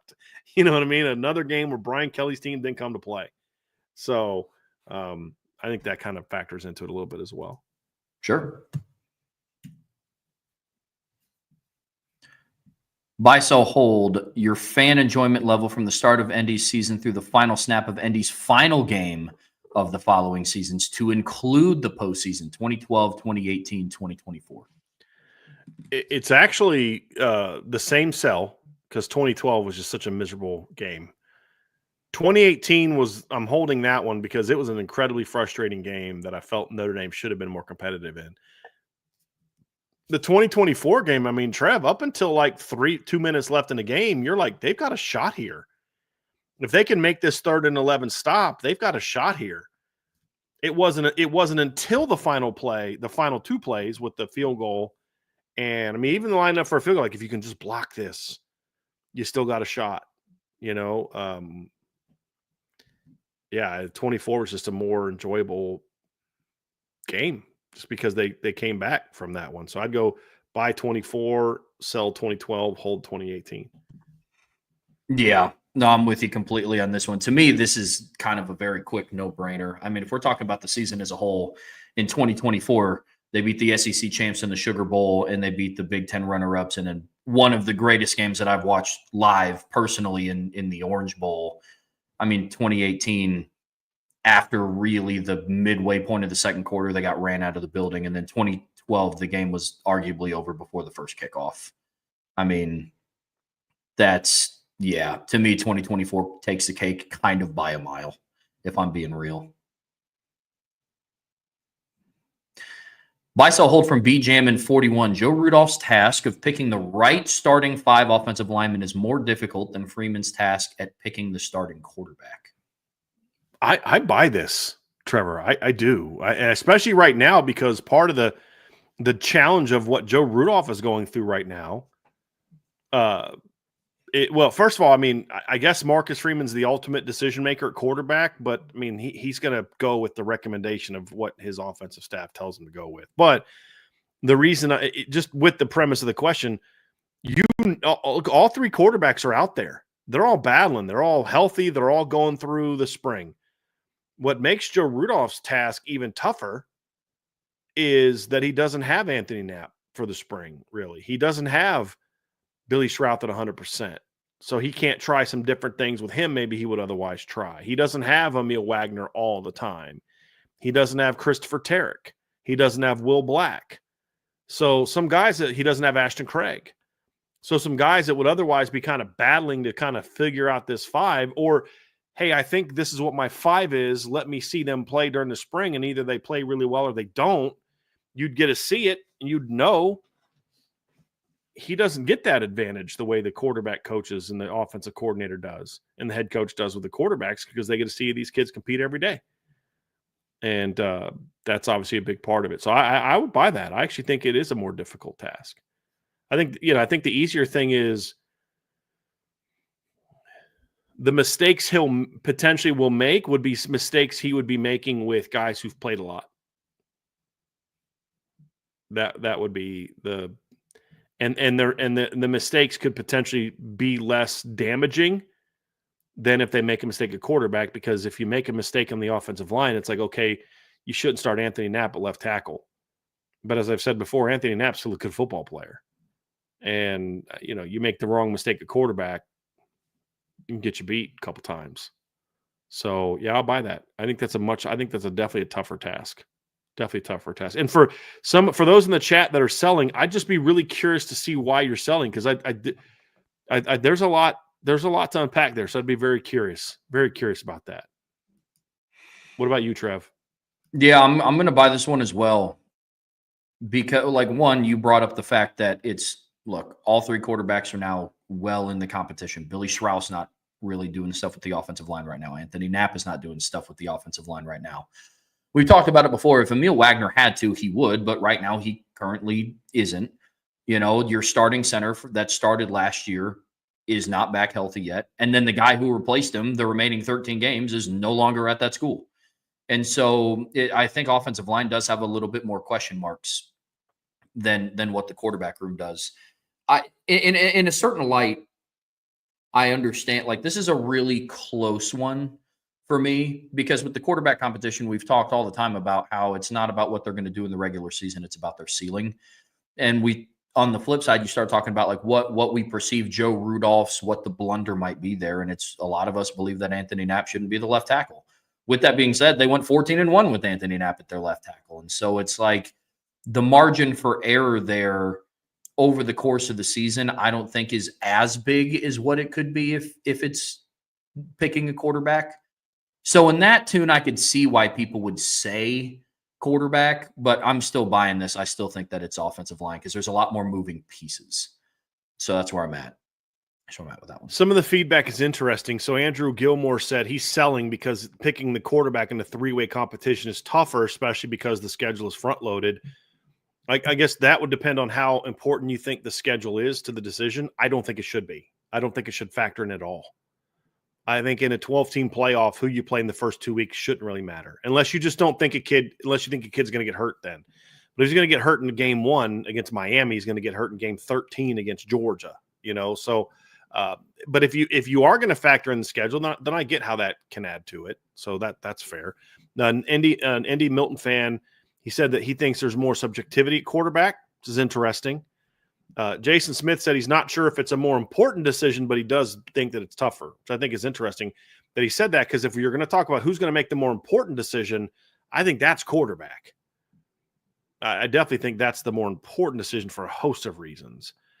And Wayne Miller said he's selling it. He says because whoever you pick at quarterback, whoever you don't pick at quarterback is going to leave. I don't think that's necessarily untrue at other positions either. So it's going to be very interesting. Very interesting. Very interesting. And Andrew said Harbaugh got a preseason easy games when deciding between McCarthy and McNamara, and he doesn't have that luxury. I still think that's a cop-out for making the wrong decision. Jim Harbaugh needed to win games early because you had to have a certain record to get in of a 14 playoff. We don't know what Jim Harbaugh's decision would have been if they were going in a situation where it was a 12-team playoff. He might have just gone with J.J. McCarthy right away. We don't know that.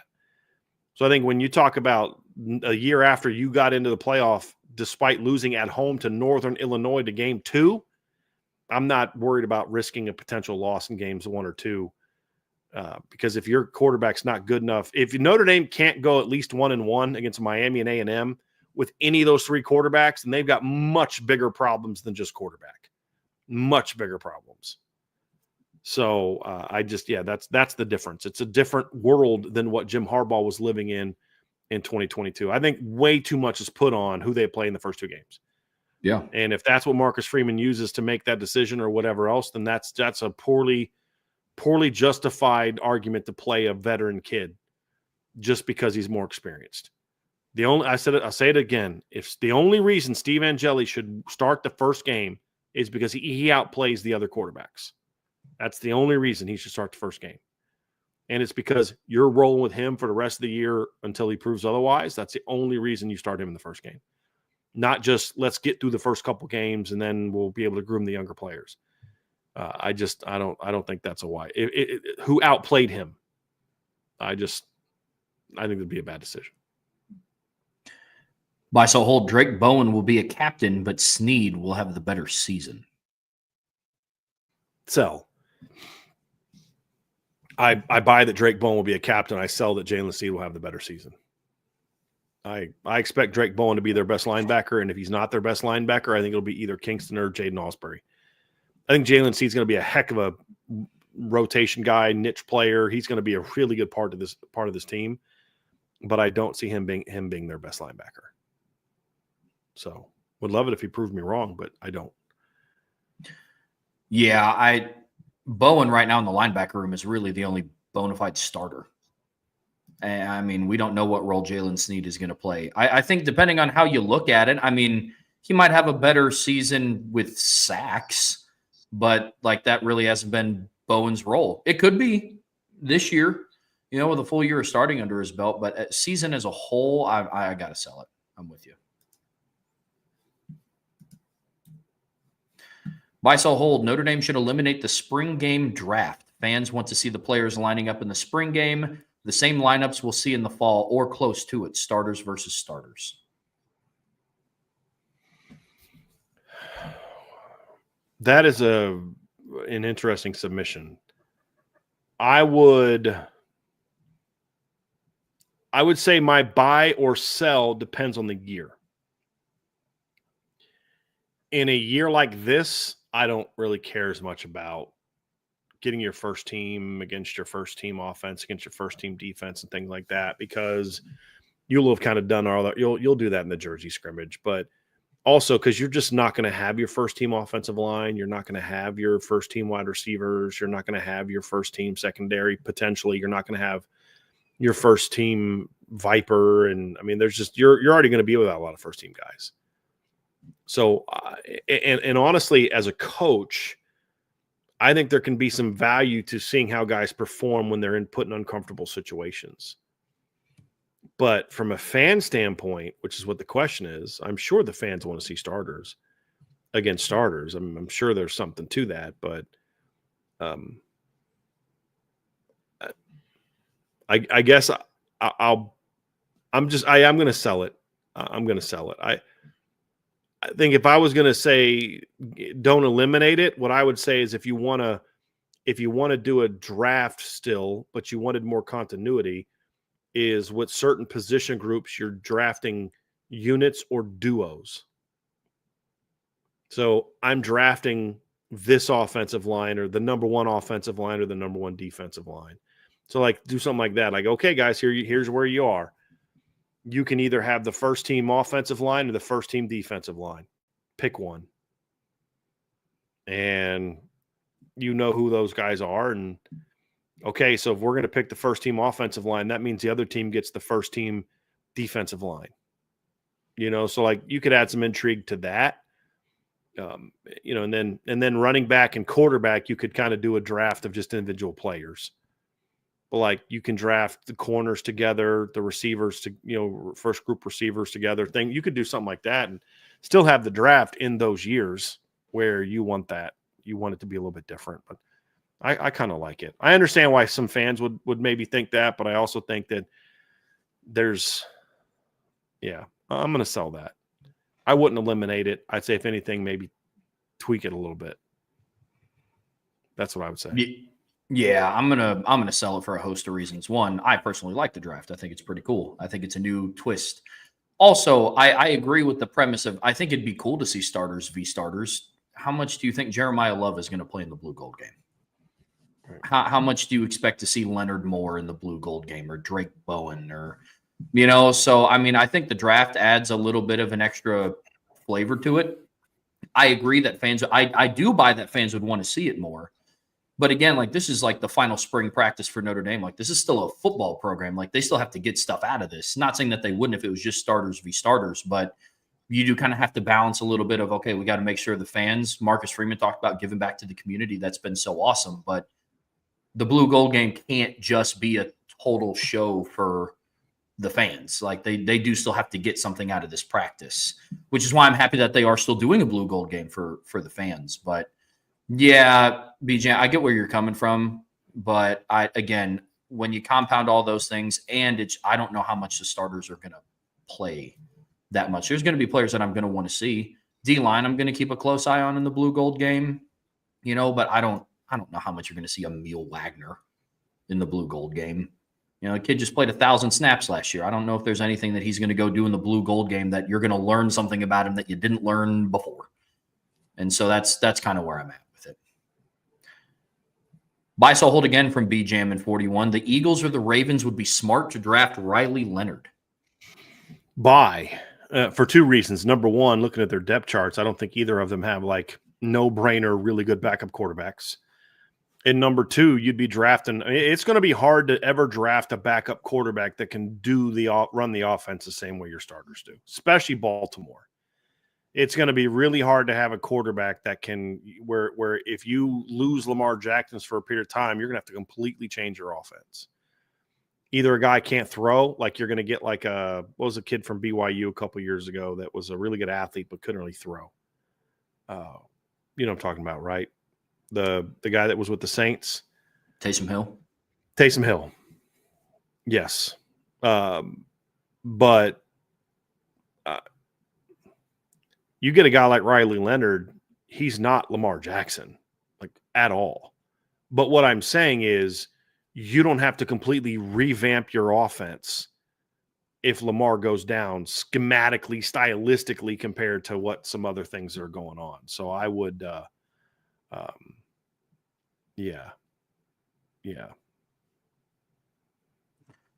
Yeah, I mean, I think it'd be an interesting one because right now the two backup quarterbacks on either roster are polar opposites of who Jalen Hurts and Lamar Jackson are. I mean, you go and you look, I mean, the backup quarterback right now for the Eagles is Tanner McKee. I mean, that is a completely different player from Jalen Hurts. Same thing with the Ravens. Right now their backup is Cooper Rush.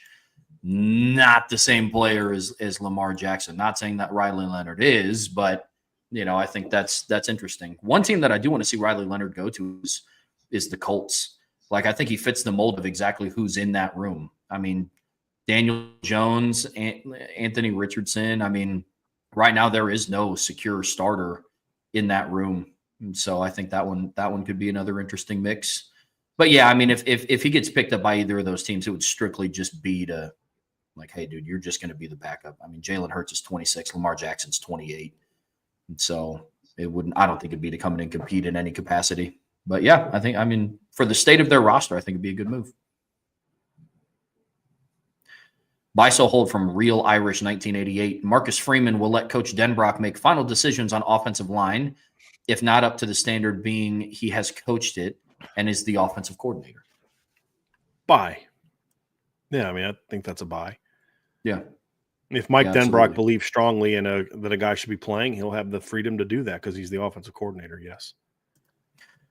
The buy, sell, hold. Notre Dame will have a wide receiver room emerge nationally as one of the best in the country. Well, I'm going to sell that for now because of how I would define one of the best. So when I think of like one of the best, I'm thinking one of the top 3 or 4. And I don't think this receiving core has a chance to be one of the 3 or 4. I think this receiving core has a chance, again, a lot to be done, but has a chance to be a top 10 caliber receiving core, which would be a huge improvement over what we've seen in recent years. But top 3 to 4, like, no. I mean, on their best, if Ohio State's receiving core and Notre Dame's receiving core both play to their best ability, Ohio State is still significantly better than Notre Dame's.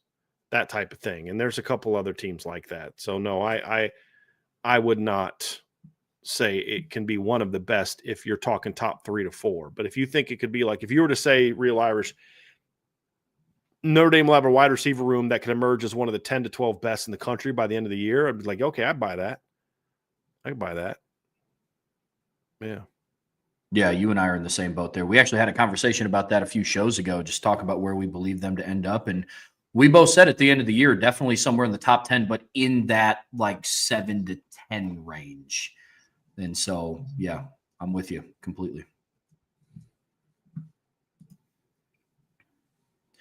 Buy, sell, hold from ND for life. Jeremiah Love will have at least 30 receptions and 300 yards this season.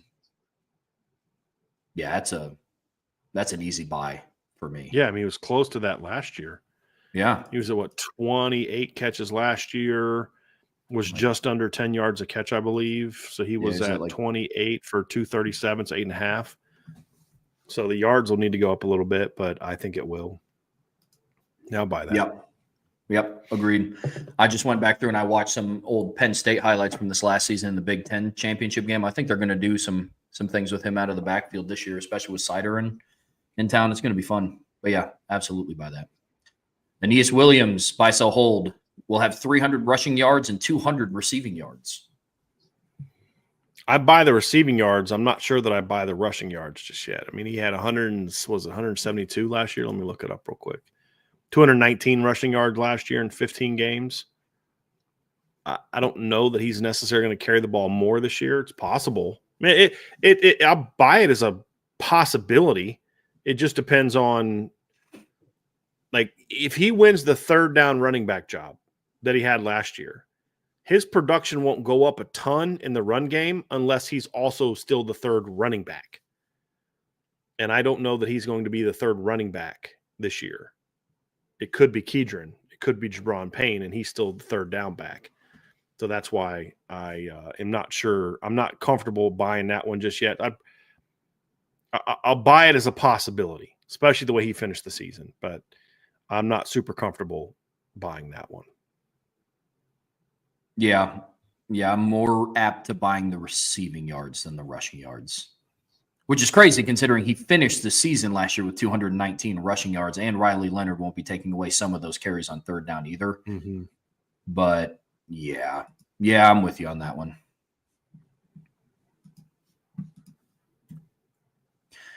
Buy, sell, hold again from ND for Life. Adon Schuler will have more interceptions than Christian Gray. Sell. Just based on some of the things I think you'll see Notre Dame do this year in coverage, I think it's going to benefit Christian, and he'll have a couple more picks. So I'm gonna sell that one. And look, Christian actually has pretty decent hands. He just kind of dropped some balls that I think otherwise he wouldn't have dropped. You want to know if he can catch or not? Go watch his high school senior season. He can catch. And they had the same number last year, and Christian played one fewer game and dropped like 4 of them. Yeah. You know, so yeah, I'll sell that. And I'm someone who thinks Adon Schuler is going to be a dude this year. I just think the nature of the position that Christian plays and some of the changes I think they're going to do defensively, stuff like that. And yeah. And I think between the 3 returning starters and I think between the 3 returning starters and the secondary, I think teams are going to be more willing to throw it at 29 than they are 8 or 2. Being honest. So, yeah. Buy, sell, hold. If Notre Dame doesn't make it to the semifinals of the college football playoff, the season will be considered a failure. No, that's to me, there's a big, this is one of those things where I'd say too many times we look at things and say it's either one or the other extreme. And I'm never comfortable with that, Trev. I'm never comfortable with that because there's a difference between a failure and a disappointment. Notre Dame getting beat in the quarterfinals would be a disappointment from what I think this team could be, but it's hard. It's impossible for me to say the season is a failure when that means they not only got into the playoffs, but won a playoff game and then got beat in the quarterfinals. So I wouldn't call that a failure.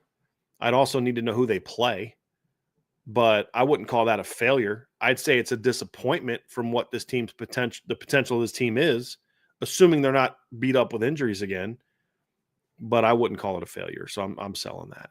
I would say if they don't make the playoffs this year, I'd say that's you can make the case for them. But if they get to the quarterfinals and lose, I don't think I would be comfortable calling the season a failure at all. Disappointment maybe, but not a failure. Yeah, it would definitely be a disappointment. I mean, look at last season. If Notre Dame made it to the quarterfinals and lost to Georgia, I would have been disappointed because I believed and still do that Notre Dame was the better team. I would have been disappointed, but you go back and look at all the injuries and everything they had to overcome, and they rattled off 11 straight games to get to the quarterfinals. I would not have chalked that up as a failure. Now, to Brian's point, I will go out and say if they don't make the playoffs this year, I will right now, as of today, April 2nd, say that that's a failure. Based on who's on this roster and who's in this coaching staff, and you go from playing for the national championship to not making it in a 12-team playoff, that to me would be a failure, barring just catastrophic injuries. Like to me, that would be an absolute failure. I don't want to think about that. Nope. Buy, sell, hold from Rabid Wombats. Notre Dame will continue their annual blue gold game into the foreseeable future. Unfortunately, I'm going to sell this because I don't think this is entirely Marcus Freeman's decision, that even if he meant everything he said about why they're doing the blue gold game, that it's necessarily always his decision.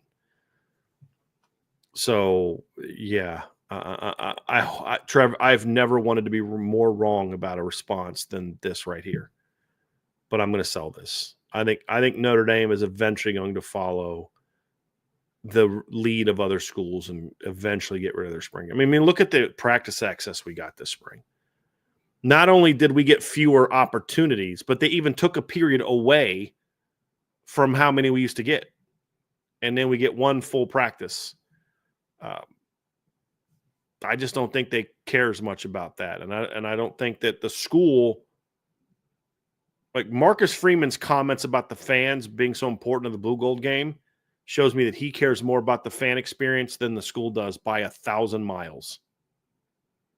And I will stand on that. And Notre Dame people can get pissed at me all they want, but their actions speak louder than words. And their actions absolutely show that they really don't care all that much about the fan experience beyond how can they maximize getting as much from our bank accounts as possible. So I'm going to sell this, and I pray that I'm wrong. I would love to eat crow on this, Trev. Love it. I'm going to buy this with an asterisk on it because I do believe that there will be a blue gold game every year for the foreseeable future. But to Marcus Freeman's comments, I think it will be a form of a blue gold game. I don't know if that means they fully transition into what Ohio State did and it's a skills challenge. Maybe it could rotate from year to year. I do think that there will be something at the end of spring is like a culmination of like, okay, like spring is done. But I don't know if it's going to be the traditional blue gold game that we are used to seeing in April every single year like we have, unfortunately. But I do think that there will still be something. So, and I think that's on the flip side of what you were talking about. I think that will be Marcus Freeman's pull of like, okay, fine. Like if you don't want to do this full scrimmage, we got to do something. Hopefully. But that remains to be seen. Buy, sell, hold. The quarterback competition will have a clear two-person lead by the time of the spring game where one will start for the blue, the other will start for the gold, and the third will play more in the second half.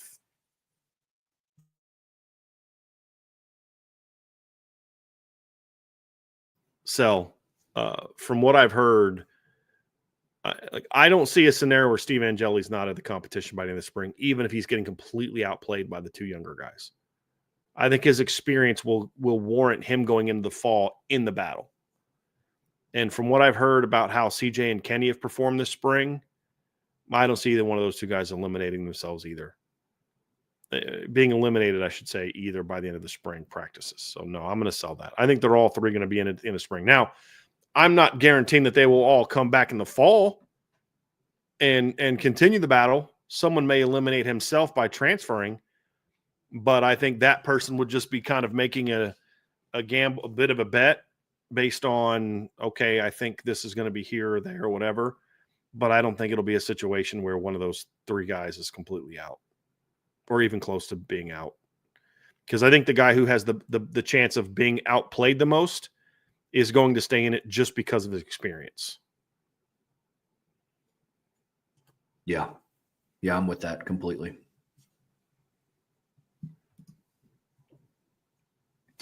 Buy, sell, hold from ND alumnus in Minnesota. On April 2nd, 2025, you are more optimistic that the 2025 Fighting Irish football team will make it to the national championship game than you were on April 2nd, 2024 about the 2024 Fighting Irish football team making a championship run. Sell.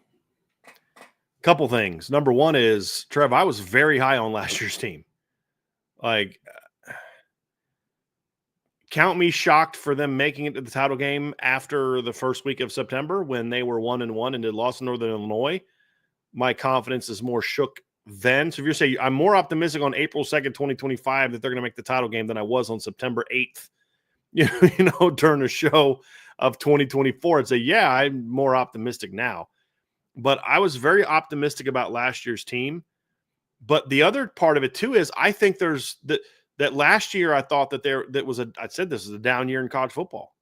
was absolutely down year in college football. I've said about this upcoming year, there's going to be better teams this year in college football than there was last year, which ups the chance that maybe a team gets upset in round 2 or round 3. So if anything, I'd say I'm as optimistic now as I was a year ago. That's what I would say. I'm selling it because I'm every bit as optimistic this year as I was last year. I will say this. I will argue that this year's team, I might feel more optimistic that they can win it than I did with last year's team. But I don't know that I'm more optimistic that they're going to be able to make it, because not every reason that I believe that is about Notre Dame. I think the 5 best teams in college football this year will be better than the top 5 teams in college football last year. So, I think the 2025 Notre Dame team has a shot of being better than the 2024 Notre Dame team. I feel that absolutely. But it's not so much about that. It's also about who do you play. So, yeah. So I'll sell that. This is a good question. I'm really torn on this one. And I think my answer is going to be, I guess technically it would have to be a hold, because I feel the same amount if you go and you break down. I mean, going into last season, that would be a sell, because the thing is you're more optimistic. So if you're not more optimistic, then it's a sell. Because that's where I was too, Trev. I had the thought of hold as you were reading. I'm thinking, well, that'd be a hold, right? Because I'm the same. But since the premise is you're more optimistic, that's why I went with sells. I think we're on the same page on that one. Yeah, man. I mean, it's, going into last season. And again, I wasn't in this chair last season. I was just strictly from a fan standpoint last spring. And so I was sitting down and I was thinking about it, and I was like, man, you know what? Heading into 24, you got Xavier Watts coming back. You got BMO, him and Christian Gray are about to tear it up. And man, you got Mike Denbrock coming into town. Al Golden's going into year 3, and now you look at this season, it's like, okay, well, Al Golden's gone. Watts is gone. Mills is gone. BMO's gone. But, Leonard Moore emerged. And I like what I've heard so far from Chris Ash. And I like the development of the D line. But then, similar to the quarterback, I look at the quarterback situation almost very similar. Like, I know there's an open competition going on right now. We did not see Riley Leonard in the spring last year. And so it's just kind of, after both springs, I'm going to walk away still not really knowing, for different reasons, who the starter, like what the starter is going to look like, And so I would say I'm at the same level of optimism, but it is very high. And so, yeah, man. I love this comment from Jason Smith. He said, I think having less BK PTSD each year of Coach Marcus Freeman makes me more optimistic each year. And I think that's very fair. Oh, yeah. I think that's very fair. Yeah. Yep. After last season, I have just a lot of trust in the guy that's just running this program. I really do, which is such a good spot to be in. Yeah. Trev, it's interesting you talk about the quarterback thing, and I probably shouldn't have this level of optimism. And I've said in a show with Sean that in the back of my head, I'm still a little concerned that Marcus Freeman's going to make the wrong decision. But I don't know, man. I just have this feeling like he's going to go in the right direction with one of the 2 younger quarterbacks. I think he is. And if I'm wrong on that, then my answer will change. And it'll be like, I'll be able to sell it because I'll be less optimistic. Yeah. That they're going to make it. This is what we talked about. Like, 2 of the 3 quarterbacks have the talent to take you back to the title game. All 3 have the talent to take you back to the playoffs. And you mentioned that earlier in the show. All 3 can Steve Angeli can flat out be the starting quarterback of a playoff football team at Notre Dame. Yeah. I just have a lot less faith that he's going to be able to win 3 or 4 in the playoffs. Oh, yeah, man. Shoulders the way that Riley had to do last year. Sure. I mean, we're talking about a program that has had good enough supporting roles in Marcus Freeman's first year, where Drew Pine went 8-2 as a starter. Mm-hmm. Like that's just the state of what Notre Dame's program is at. And so I have full confidence that Steve Angeli can lead them back to the playoffs. I just don't know if he gets them over that hump. Yeah. Andrew Gilmore said, I think bringing up Ash versus Golden is important. I'm a big supporter of Ash, but he has huge shoes to fill. I don't disagree with that comment, but the reason that doesn't affect me as much when I'm just looking at from an optimism standpoint, there's certain things about the team you have to break down. there's question marks about the team now, but we had question marks about the team last year at this time too. The reason that I don't think that bothers me as much, even though I'm not as big of a supporter of Ash as Andrew is because of my expectations for the jump that I think the offense is going to make, which goes back all the way to the first Biso hold that we had today from Salty. I think the jump on offense is going to be greater than any potential regression on defense from a coaching standpoint. I also think the overall talent on defense this year is going to be better than it was last year. Even though you're losing some key guys, you've got really young players stepping up. You added some really good players to the portal. I just think overall the talent of the team is just significantly greater than it was last year especially at some very important spots. And so I think that offensive jump will negate any potential drop off in defense, if even one even comes. Right, because I think Andrew would probably argue that there's a chance the defense could be every bit as good next year, but it's just you got to show it, you got to prove it, and I think that's his point. Is he's a Ash supporter, and correct me if I'm wrong, Andrew. He's an Ash supporter, but you got to see it because Al Golden had a top 5 defense last year, and so if they have the number 9 defense in the country next year, that's a regression. You know what I mean? Like that's how high the bar is. I just think any potential small regression where they go from 3 to 6 is going to be completely negated by an even greater jump on offense. So, yeah. Oh, yeah. Absolutely. And again, I just don't think that I'm to the point now where I don't think anybody's asking him to be Al Golden. I think the thing that's working out in his favor is they didn't have to do a complete overhaul of the staff. Mike Mickens is still there. Max Bull is still there. Al Washington's still there. Marty Biagi's still there. And then all of the loaded talent that returns on this roster makes me a lot more comfortable with that decision. I mean, and offsetted by the offense is going to be huge. Oh, yeah.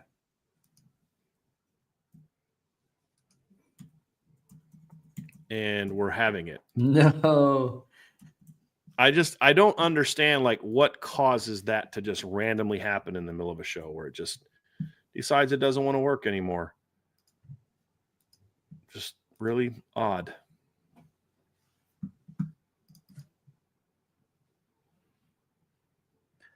Buy, sell, hold from Domer Grizz. Buy one, hold one, and sell one. One of these football movies. Necessary Roughness, Remember the Titans, and The Water Boy. Oh, man, this might be the hardest buy, sell, hold ever because those are all like favorite movies of mine. I would sell Waterboy because if I was going to pick a comedy, I'd go with Necessary Roughness. That just was a better movie in my opinion. But picking between those two, man, that's tough, Trev. Remember the Titans was the best movie of the 3. The reason that I probably would buy Necessary Roughness is because Necessary Roughness, I would say, is more of an all seasons type of movie, meaning the lightheartedness is one that I could watch no matter what my mood is or whatever the case may be, where there's times where if I'm in a bad mood or whatever, I may not want to watch Remember the Titans because I may get mad about certain things, or I may not want to be in an emotional state where I don't want to watch something that's emotionally heavy or anything like that. There's just going to be times when I don't want to watch that particular movie where there's never really a time I don't want to watch Necessary Roughness other than, well, I just watched it yesterday. So I'm going to go with Necessary Roughness as my buy and Remember the Titans as my hold.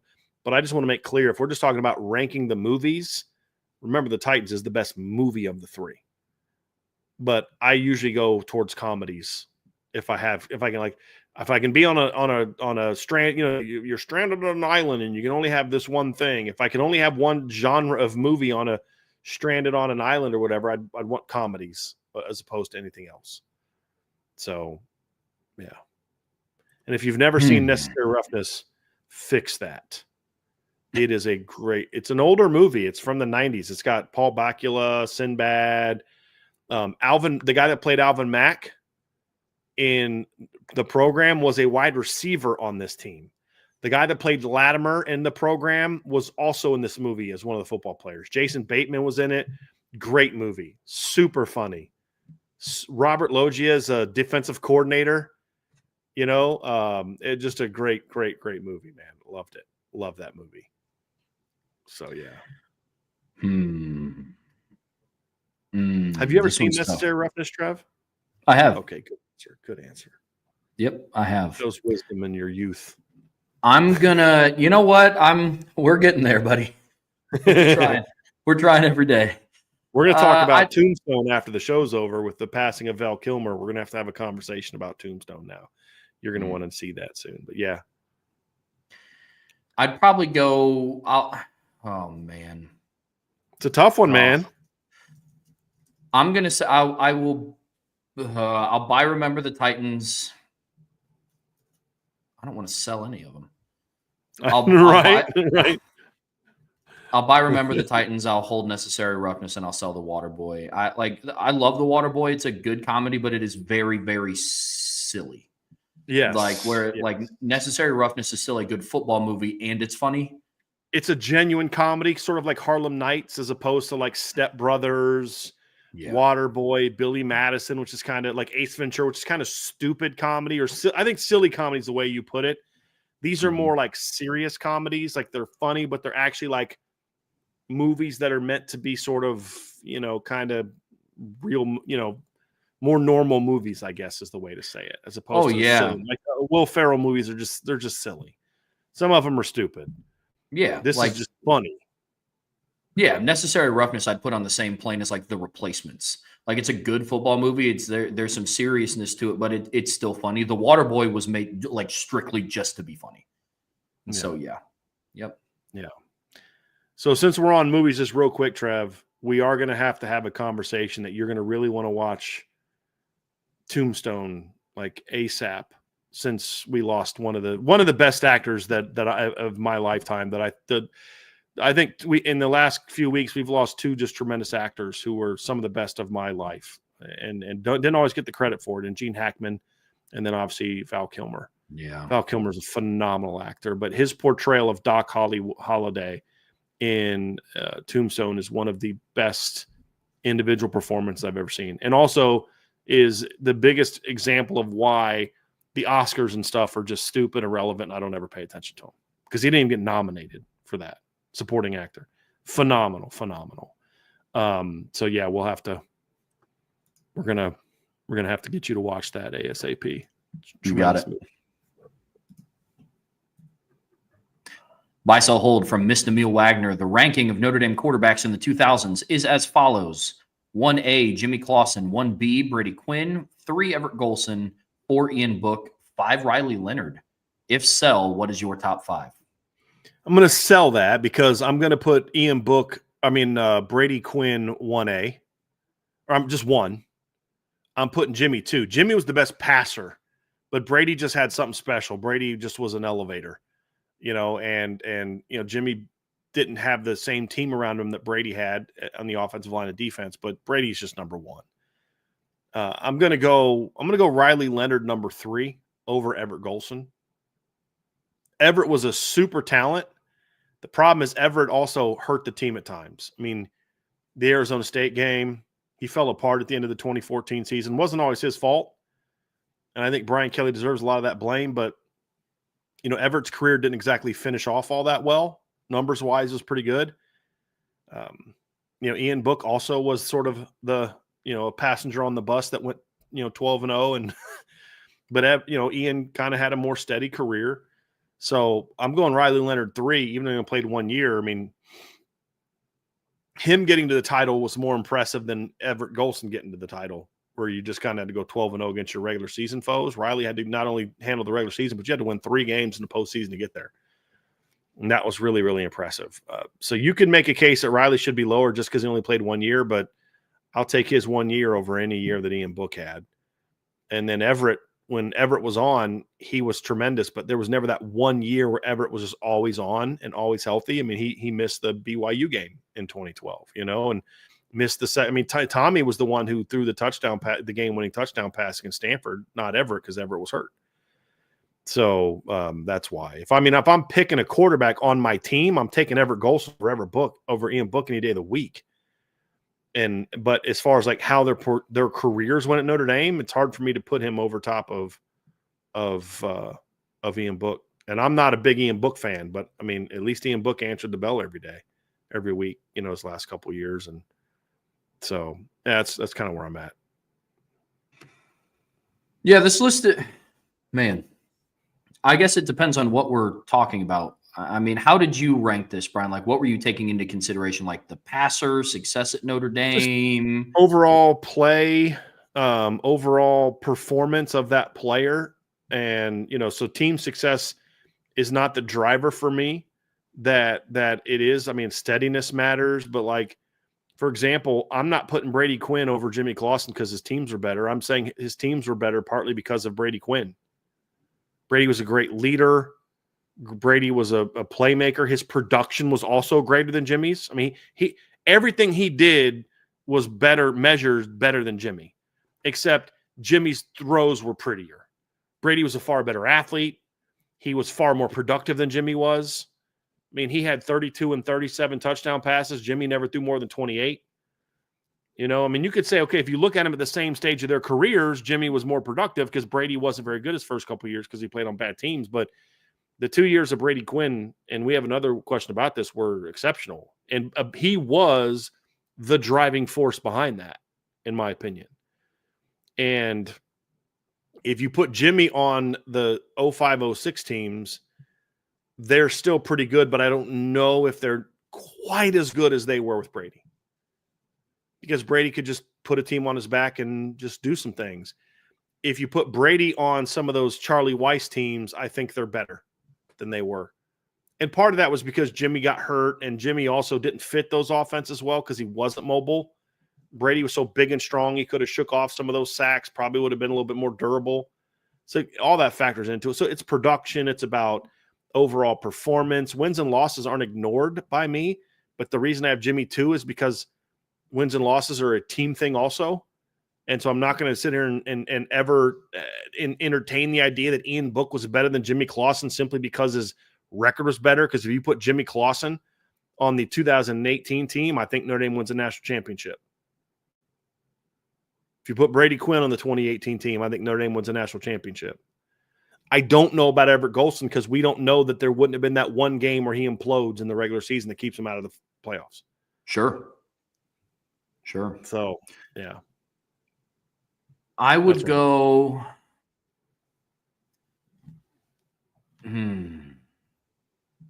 It's probably just recency bias, but there's a part of me that wants to put Riley Leonard like higher than 3, but I just don't know who he would dethrone. Yeah, like that's my issue. Like I love what Clausen did in 2009. Like 2008, he was coming along, turned the ball over quite a bit. He did. Some of that was not on him. But, yeah, I get that. And then I'm not going to count 2007 because that's just that. Like, I don't know of a single player that had a good year in 2007. Yeah. And Clausen was hurt for some of it.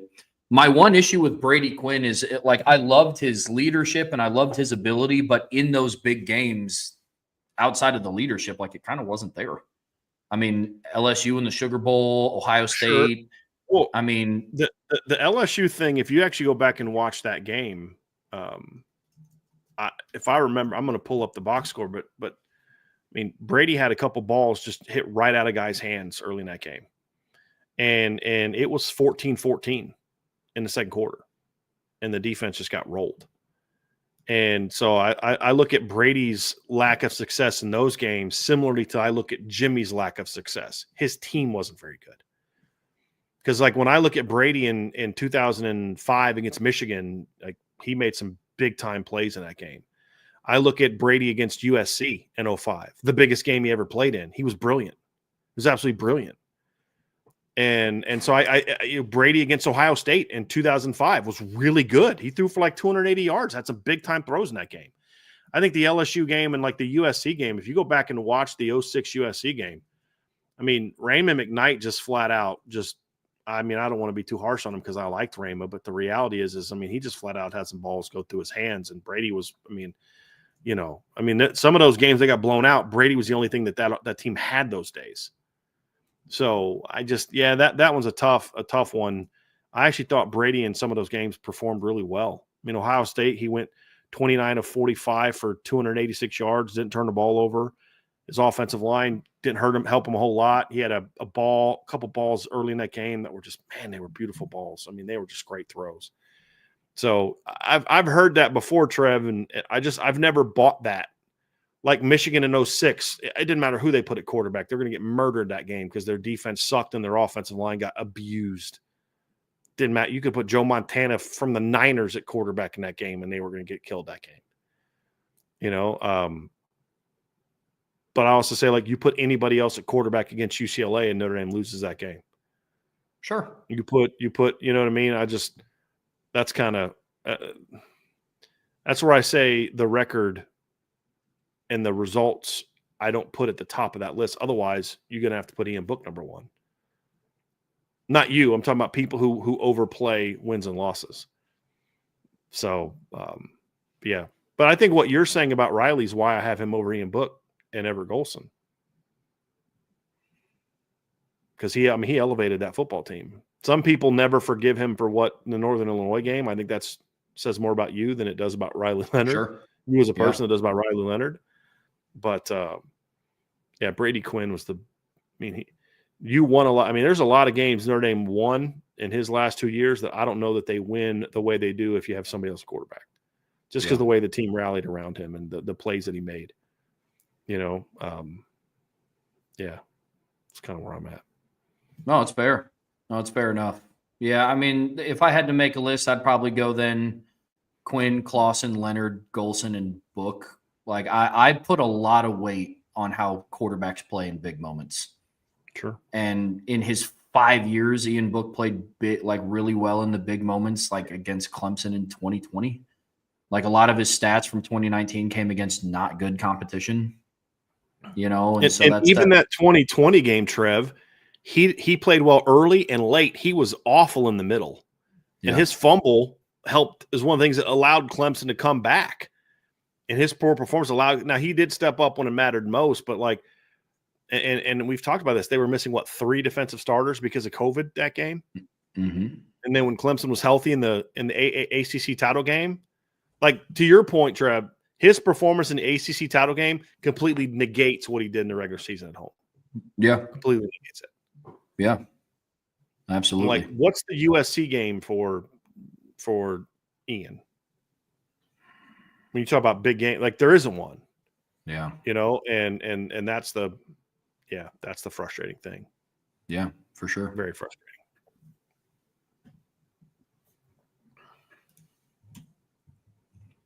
Buy, sell, hold. Notre Dame should put a shamrock on the helmet permanently.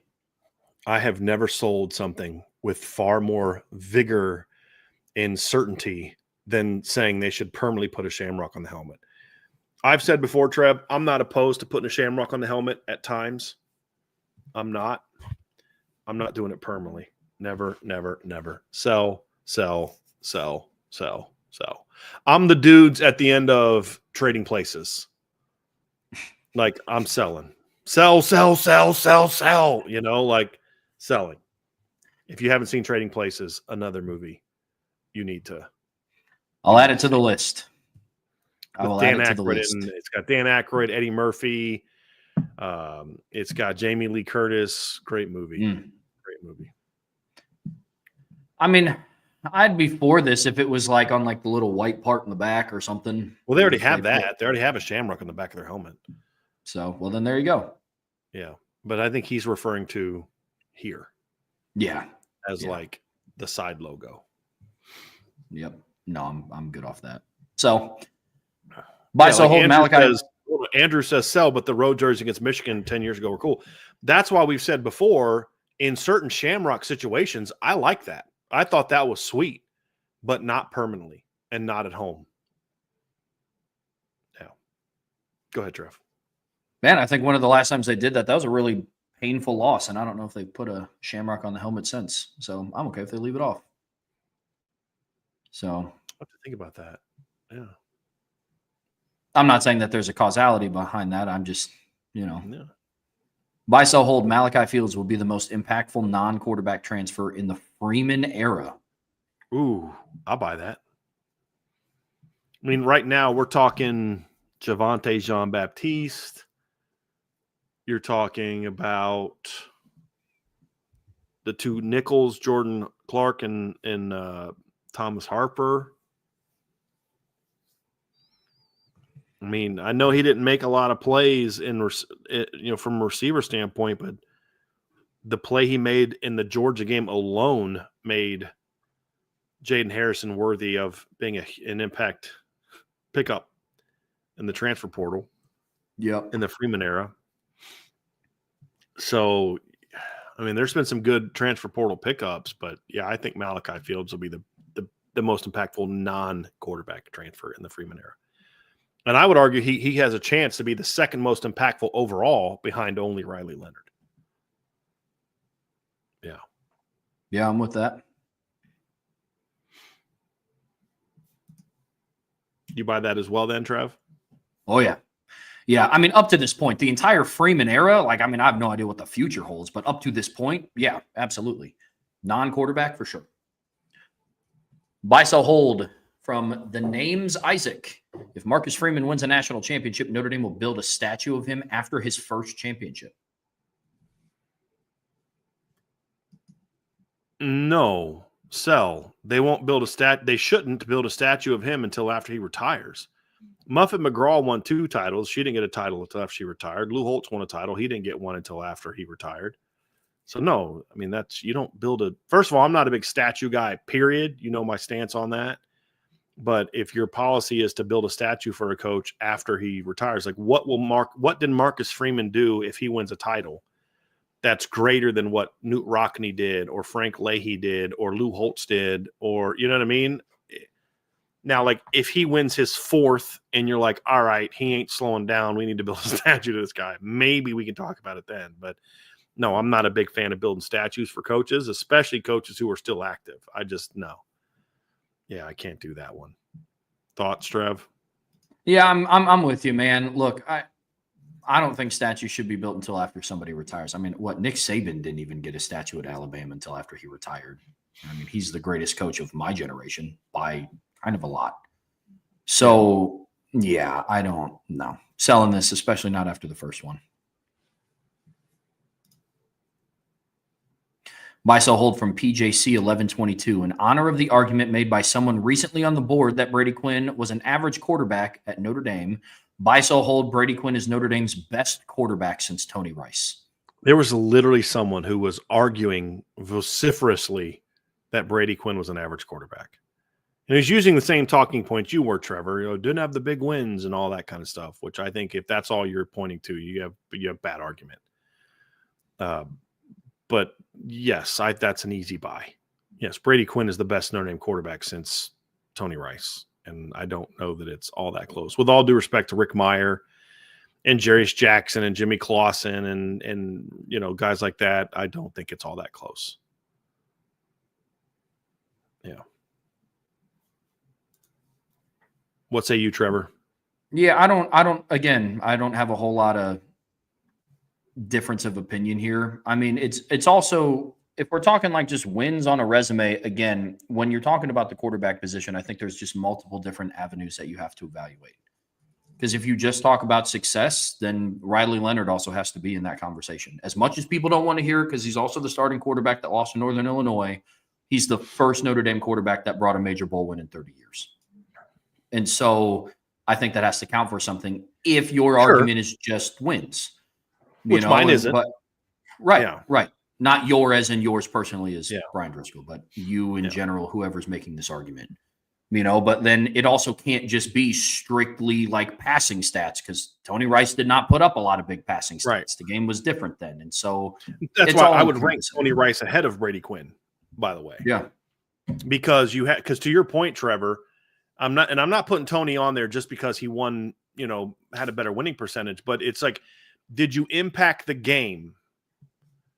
Did you impact the game in a big way where you were a driving force of your team's success? Whatever success you had. So if you're a 6-6 quarterback, but if your team would have been 2-10 without you, you were a driver of wins and success. Oh yeah. That's where I think Jimmy Clausen gets a really bad rap. Well, look at his record. Well, look at the freaking teams he played on. You know, what was Brady Quinn's record his first 2 years in college when he played on really bad teams and had really bad coaching? Now, the difference in those two is Brady had the same coach that Jimmy did. But the point I'm making is like you have to be able to look like if you can't look at Archie Manning in the NFL and say that guy was a great Hall of Fame quarterback, he just played on some terrible teams, then, I think you're missing the boat a little bit. Well, Dan Marino's not a Hall of Famer because he never won a Super Bowl. Well, that's kind of shallow and lazy thinking. So you're going to say Jim McMahon was a Hall of Famer because he did win a Super Bowl? Is Trent Dilfer a Hall of Famer because he won a Super Bowl? Is Nick Foles a Hall of Famer because he won a Super Bowl? Of course not. So it's a part, like to your point, it's a part of the criteria. It can't be the driver of that criteria. Yeah. Because there's other things that factor in. Now, I do say that I need to look at you and say that your team was better because you were the quarterback. I think that's where your Riley Leonard argument comes into play, Trev, because I don't think a lot of these other quarterbacks would have, like Ian Book is not taking this year's team to the national title game, with all due respect to Ian. Everett Golson's not doing that. I think the list of guys who could have taken this team to the national title game is like Riley since Tony Rice is like Riley Leonard, Brady Quinn, and maybe Jimmy Clausen. Like, that's the list. And like Everett, don't think he could have, because Everett was a very high turnover player, always was. And they couldn't afford to have a guy like that on this year's team, in my opinion, in some of those playoff games. Yeah. And obviously Penn State, you were able to get away with it, but you wouldn't have been able to against Georgia and, some of the other teams. So yeah, but Brady Quinn to me is absolutely the best quarterback. I mean, he has all of it, Trev: production, leadership, playing well in big games, because he did. I could point to several games where he played very well in big games. Team didn't always win, but he played well. Elevating, you look at what he took over and what the team was his first 2 years, and then the role he had in them being better. The character, all those things. I mean, Brady checks every box. Jimmy doesn't. That's the challenge. If Riley Leonard was at Notre Dame for more than a year, I'd say I'd be a little bit more receptive to that, because my argument would be, Trev, if you gave Brady Quinn in 2005 the defense that Riley Leonard had, well, they beat USC, they beat Michigan State, and they're undefeated playing Texas for the national title. And let's see how that sucker goes. You know what I mean? Like that's what makes it. And I'd say the same thing, like, you could put a lot of quarterbacks on that 2018 team and they would have been just as good as they were with Ian Book. That's the difference between the great ones and the not great ones. And that's the point that Trevor and I think both agree with here, is that's what made Riley Leonard so good this year, because there's a lot of quarterbacks you could have put on this year's team and they're someone good, but they're not making it to the title game. And there's a lot of quarterbacks you could put on that 05-06 team and they're not winning the games that they won and playing as close as they did in a lot of those games. If you put anyone other than Brady Quinn on those teams. And that's also what I think makes John Elway so special, is like you put, Dan Marino on a lot of those Broncos teams and they're not going to Super Bowls the way they did with John Elway. He had to carry that team in a way that a lot of quarterbacks can't. And that to me is a big part of what greatness means for me. Yeah. Yeah. With one of the previous submissions, the issue that I was having is I wanted to put Riley Leonard, and some might think that this is blasphemous, which it is what it is. But I wanted to put Riley Leonard above Jimmy Clausen. I really did. Like what Jimmy Clausen did in 2009 was special. Erroneous. I'm just kidding. But yeah, man. I mean, to me, Quinn still holds that top spot for just all the reasons that you mentioned. And Rick Meyer doesn't get enough credit either for a guy that should be on this list. If we're talking since Tony Rice, I mean, I think you could argue that maybe Rick Meyer needs to be ahead of a Jimmy Clausen or a Riley Leonard. I mean, Rick Meyer had some great years at Notre Dame as well. He played on some great teams, but yeah, he was a really good. I mean, there's a reason Rick Meyer was the number 2 draft pick in the 1993 NFL draft. You know what I mean? It wasn't just because he came from Notre Dame, but he had some big moments as well. But yeah, he was fun. He was one of my favorite Notre Dame quarterbacks as well. So that could also be a little bit of my bias showing as well, but he was fun to watch. Fun to watch.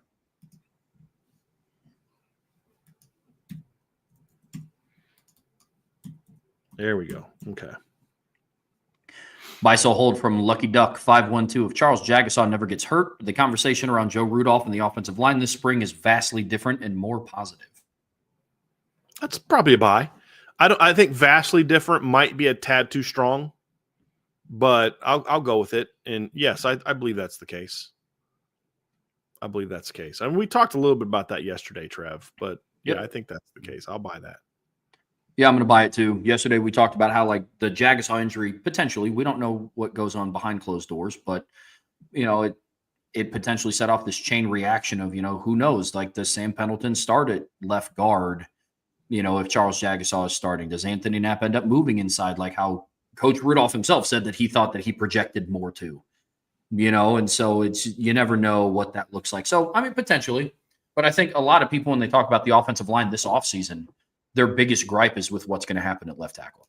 Yeah. And I think if Charles Jagasaw was healthy all last year and he was just going to be the starting left tackle again this year, I do think that it would have been, I don't know, vastly different, but I do think it would be more positive. I will say that.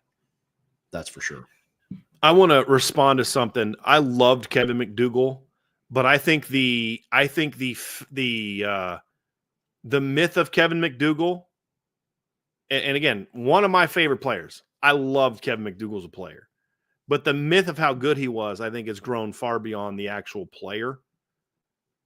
Kevin McDougal in his 1 year as a starter, Trev, accounted for 1,541 passing yards, 85 rushing yards, had 11 total touchdowns, 7 passing, 4 rushing, and 5 interceptions.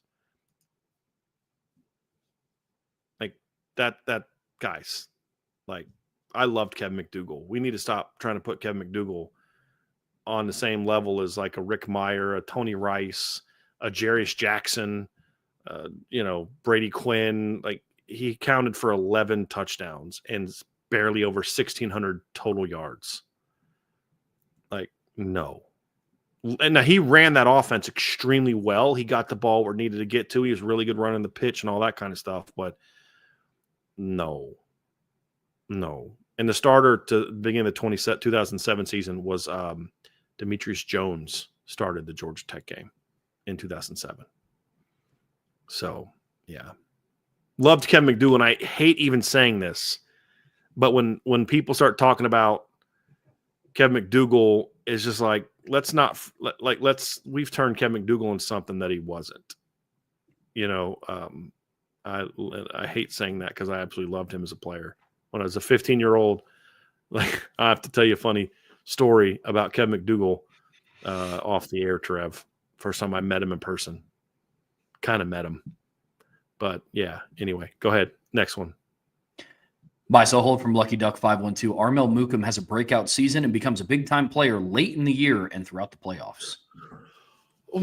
I'm going to hope by that one, Lucky Duck. I think I believe Armel Mukam is going to have a breakout season, but it's more in the first breakout category where he goes from a guy that didn't hardly ever play to a really important rotation player. I don't know if it's going to break out into a big-time player this season. It's possible, but that's quite a leap.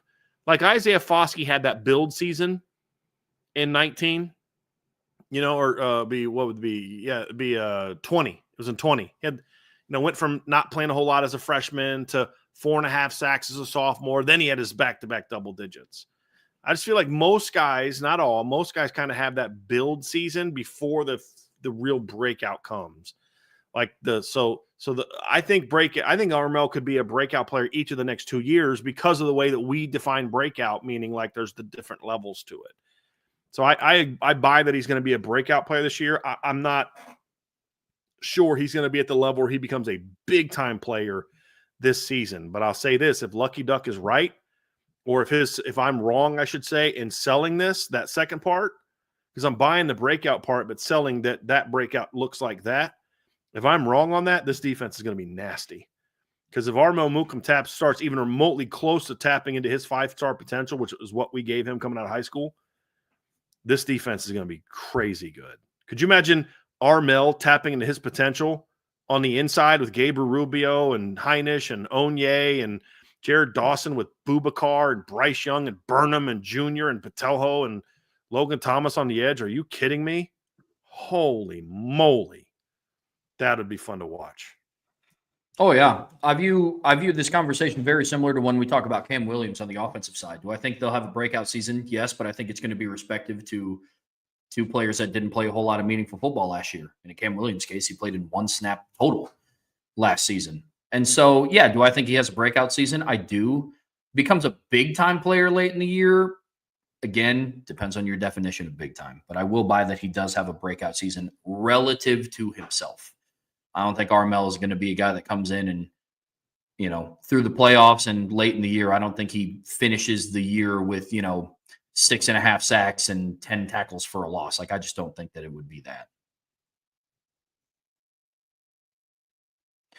Buy, sell, hold. South Carolina and Illinois both lose more games than they did last year.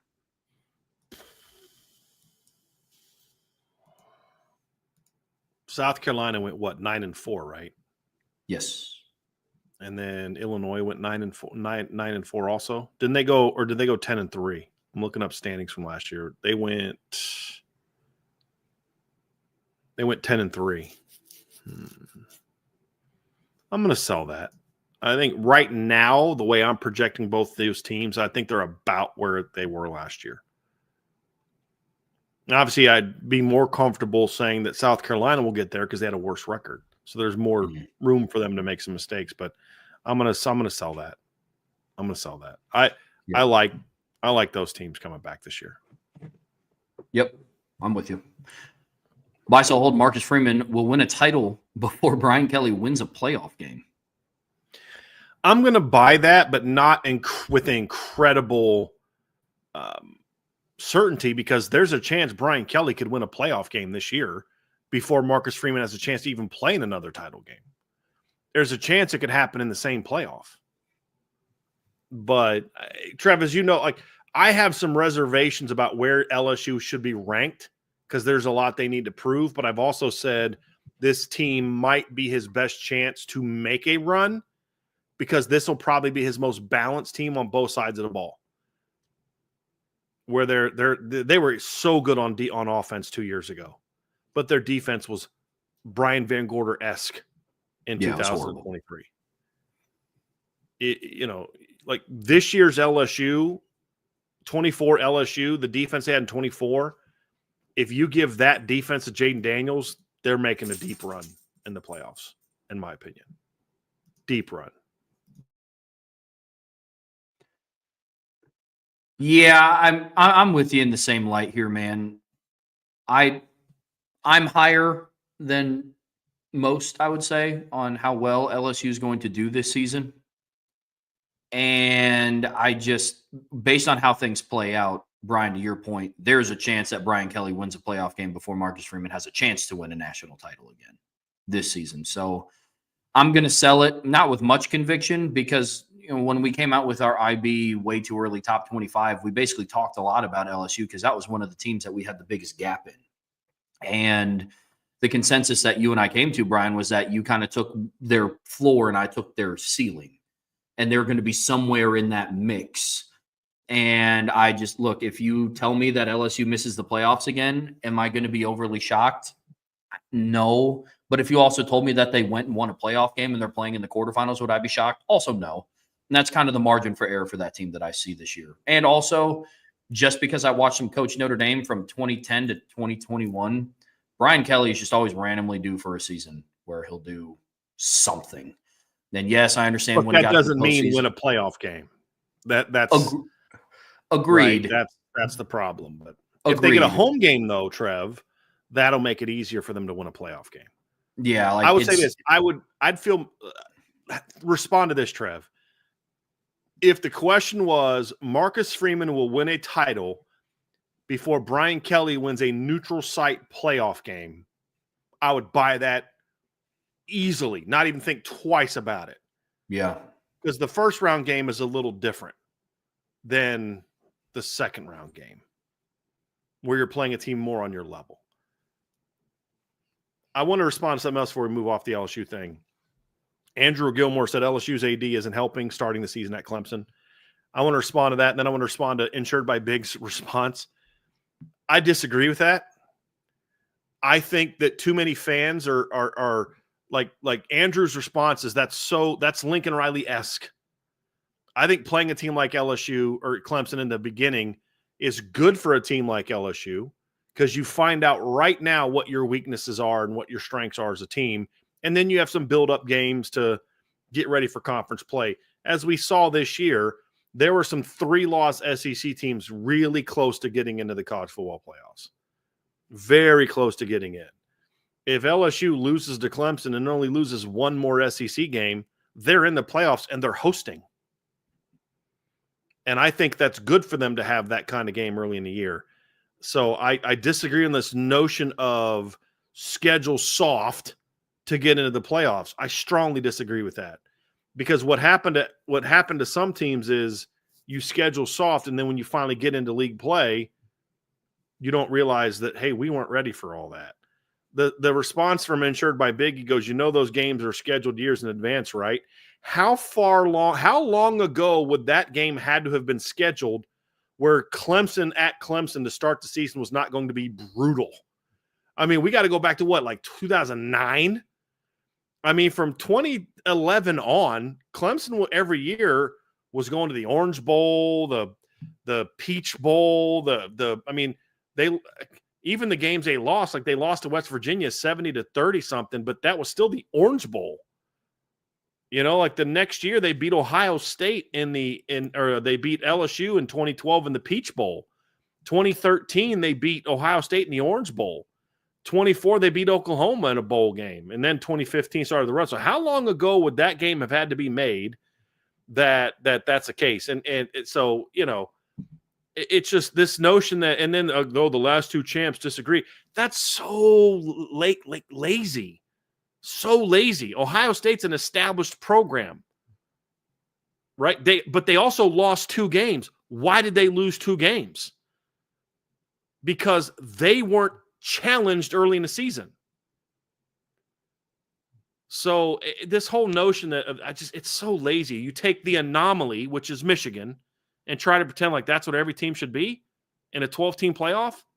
It's weak. It's weak. And also, the Big Ten ain't the SEC. Let's go to the last one with Oregon. Buy, sell, hold. Oregon will get blown out in the quarterfinals of the playoffs again. Sell. They may lose, but they won't get blown out. They ran into a red-hot buzzsaw of a team. Yeah. Like they did. They did. I think they'll lose.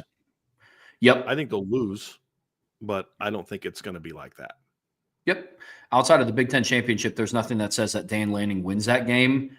I don't think they get blown out, though. I'm with you completely. Yeah. And I'm not a Dan Lanning defender by any stretch of imagination. Buy, sell, hold from JG Whitetown. 2023 LSU team could have won the national championship if they had last year's Notre Dame defense. Sell. Brian Kelly would have found a way to screw that up. I'm being serious. Brian Kelly would have found a way to screw that up. Brian Kelly ruined a team that had, think about the 2015 roster, and Brian Kelly found a way to F that up. So, no, Brian Kelly would have. Now, if you say if the 2024 Notre Dame team had LSU's 23 offense, they'd have won the title and would not have played a close game all year. Like if Notre Dame hires Mike Denbrock after 23, like they did, and Jaden Daniels and Malik Neighbors and Brian Thomas all had eligibility, and just those 3 guys transferred to Notre Dame was a title. But the problem is you still have Brian Kelly as your head football coach, and he'd have found a way to lose one of those games. There's not a doubt in my mind. Why do I say that? Because I've watched Brian Kelly the last 15 years. Mm-hmm. He did his best. Remember his last year at Cincinnati, he did his best to choke away that Pitt game, which would have kept them out of the Sugar Bowl. Remember that? They had to have that crazy comeback against Pitt that was helped by special teams. So, yeah. Yep. Oh, yeah, I agree. We could just start with Xavier Watts. Brian Kelly probably wouldn't have had him play defense because he didn't. That's true. That's true. Very true. Yeah, man, I'm with you. That makes a lot of sense because at first I was like, what? But yeah. Yeah. Brian Kelly would have found a way to lose. And if you flip those two things and you give the 23 LSU offense to the 24 Notre Dame team with that coaching staff, then yes, they win. Yeah.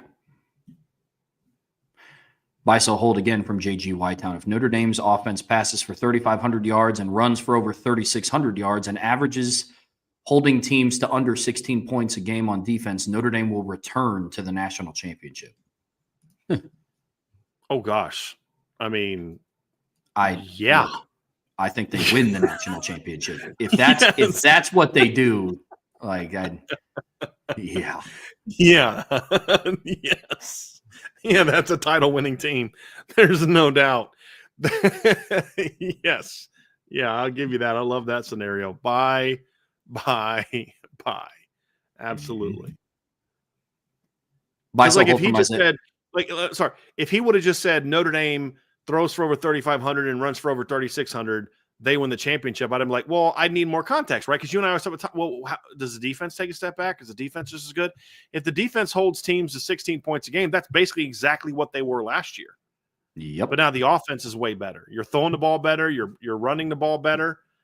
That makes them really dangerous. Yes, absolutely.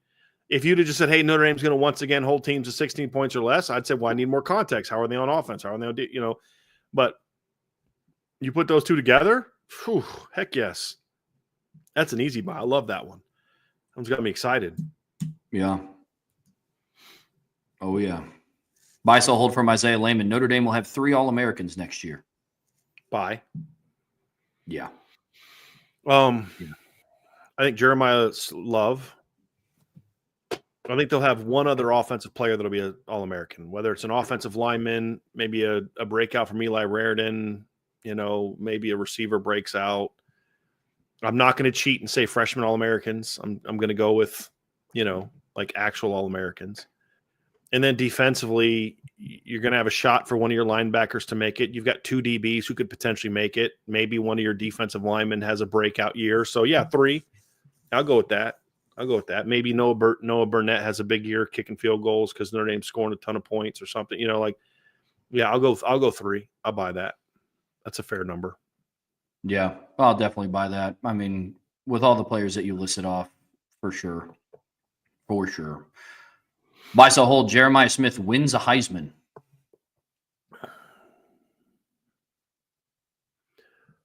Oh, man. Sell.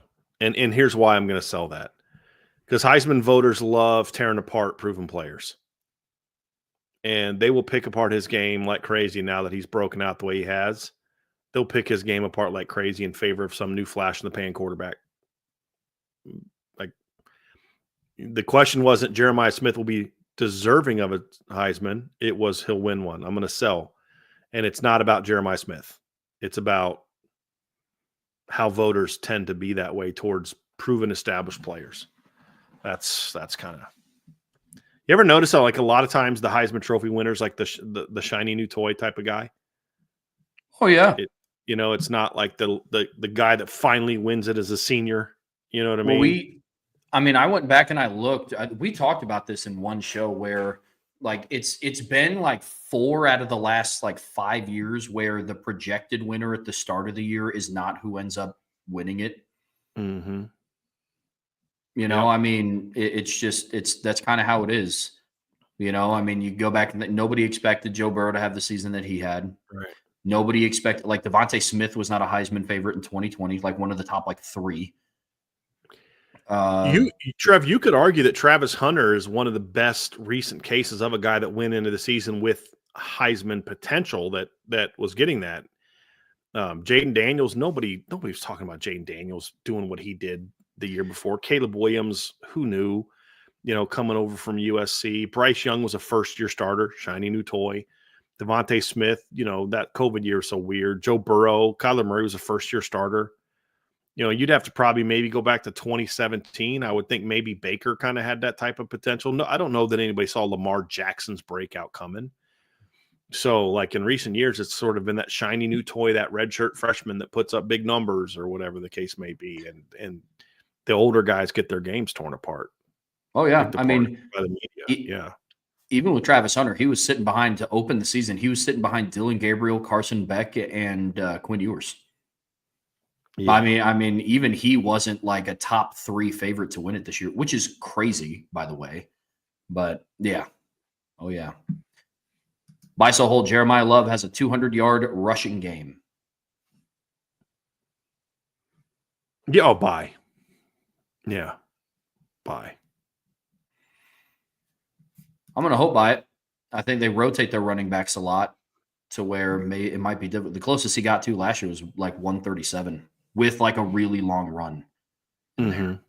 So, but I'm going to hope by it. He's absolutely capable of doing it. Well, I think they're going to be a more dynamic team this year, to be honest with you. And you actually nailed his highest total. It was 137 on 16 carries. But, yeah, I think he'll have a 200. The thing about Jeremiah Love, Trev, is that he only really needs 10 carries against the right opponent to get there. You know, I mean, that's – yeah. Yeah, I mean, if he ends a game averaging 20 yards a carry, that's a good day in the office. Yeah.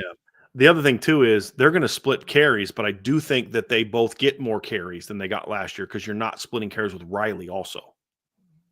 That's the other reason where I think some of those, like, you know, a 16, you know, like the Virginia game, 16 carries, 137 yards. Maybe he gets 19 carries and breaks one more for 50-something plus. You know, like that. Sure.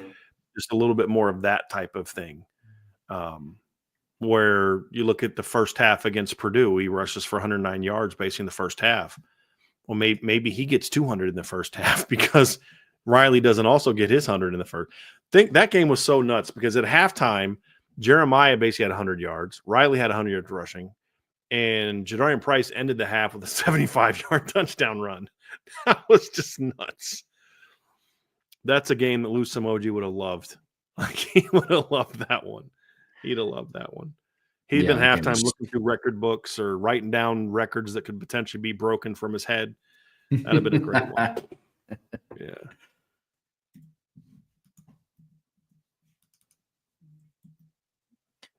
Buy, sell, hold from Aiden Benami. Bonner will go to whatever school Osborne doesn't commit to.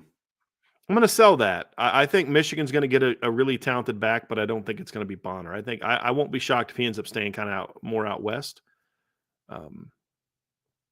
Yeah, I like the kid from Virginia going to Michigan. I like him going to Michigan. And I don't know that Brian Bonner is going to want to be a part of a dynamic two-man group. So that's why I'll say somebody else. Because if he's okay being part of a dynamic two-man group, then I think he'd pick Notre Dame over Michigan. Fair enough. Buy, sell, hold. After reading Irish Breakdown's intel on Javian Osborne, over 60% chance he commits before his official visit. That's a question to ask me on the message board. So, I mean, the reason I put that intel on the message board is because I want it to stay on the message board. And what would be the point of making people pay for a premium message board if I'm just going to give it all away for free? Fair enough. So, yeah. But Notre Dame's in a really good position with Javian Osborne.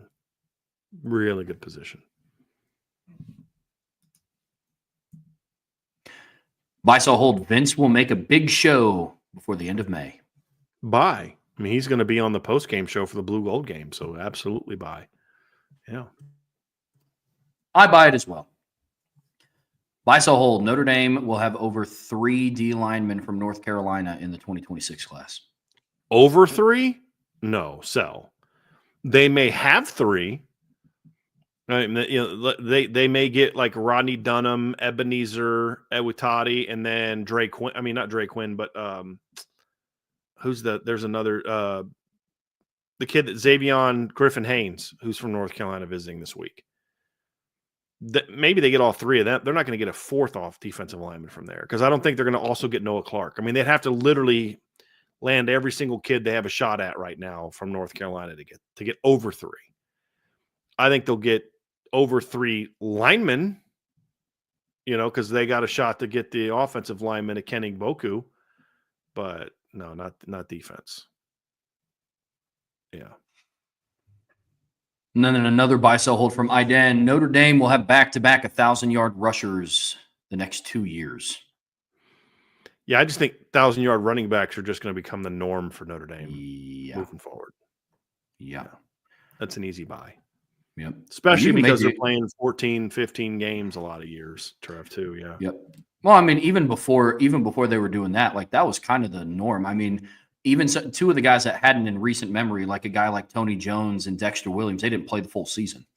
Right. And if they both would have just played, you're sorry, go ahead. Yep. No, you're good, man. I mean, it's just, and it's not like, oh man, they were on pace because they were at 600. Like they were at like 800 and 900 yards to literally, if they played in, I mean, Dexter Williams had 900 some odd rushing yards and he played in like 9 games. 995 in 9 there games. You go. So, yes, if he just plays one more game. Tony Jones Jr. had 857 yards in 12 games, but when you consider he basically missed a game and a half because he got hurt against Virginia Tech. So he got hurt against Michigan, missed the Virginia Tech game, and in his first game back only had 7 carries for 14 yards. He clearly wasn't 100%, but he finished much better. Obviously had 11 carries for 135 yards in the bowl game, but he got hurt. He was on fire. He had 18 carries for 131 and 3 touchdowns against Virginia. He had 7 carries for 102 yards against Bowling Green, 25 carries for 176 yards against USC before he got hurt against Michigan. He easily would have got to 1,000 yards. So to your point, Trev, Notre Dame had a 1,000-yard back in 24, 23, 21, 20. And the only reason they didn't have one in 2022 is because they had 2 guys split between 920 and 822. And, you know, the third back had 444 yards in Chris Tyree. 19, like we talked about, they would have had 2,000, 1,000 if not for an injury. 18 if not for an injury. They had a 1,400-yard runner in 17. And the only reason they didn't have a 1,000-yard rusher in 2016 is because they didn't make a bowl game. Josh Adams had 933 yards. CJ had 1,000 in 2015. And that's pretty much when they started running the football. Prior to that, they didn't really run the football. But even then, Sierra had a 1,000-yard season back then when they were not a great running team. Yep. So, yeah, that's going to become the norm, especially as they're playing more games. Oh, yeah. This is a very easy buy for me. Very easy. Buy sell hold from Colin Roth. Bryce Young ends his Notre Dame career after the 2027-2028 season and is selected in the first round of the NFL draft. I don't know when his career is going to end, if it'll be after 27 or after 28, but yeah, I think he has the tools to be a first-round draft pick. Yes, absolutely. Absolutely. Mm-hmm. Buy for me as well. Buy, sell, hold. Notre Dame lands either Peter Bork or Malachi Ziegler at quarterback in the 2027 class. I'll buy that they have a shot to land one of those 2 guys. I'm not ready to say who they definitely will land just yet, but I think they have a legitimate shot with both of those guys, and they have a legitimate shot with Trey Taylor and a couple other guys. But those 2 guys are, they have a shot with those 2 guys. Yeah. Yep. I'm with you. Buy, sell, hold from BK's last brain cell. Notre Dame sweeps the ACC this season with a winning margin of at least 10 points in every game. So that's Miami on the road. It's like people are trying to invent new ways to get us to predict a double-digit win against Miami. I'm going to sell this right now for the same reason that I'm not buying a Miami 10-point win yet. I'm going to buy that Notre Dame sweeps the ACC because I think they're going to beat Miami. I've said before, I'm predicting 11-1. I don't know who the loss is going to be to, but at Miami, home against NC State, at BC, at Pitt, home against Syracuse, at Stanford, I just think those are games that they're going to win. So I'm going to buy that they're going to sweep the ACC, but I'm not going to get into the margin of victory yet because, as I said before, I'm not going to get too much into making a prediction for the first game until I know who the starting quarterback is going to be, who the starting offensive linemen are going to be, who's Miami going to get in the portal at wide receiver, on defense. I mean, those things are going to impact the potential outcome as well. So I'm just not there yet. Could they, as I said all along, could they beat Miami by double digits? Of course. But I'm just not there yet. Buy, sell, hold. If Anthony Knapp starts and struggles with the same issues through week 4, he will be replaced on the offensive line. Yeah, because you'll have more options and better options this year than you did last year. So I'll buy that.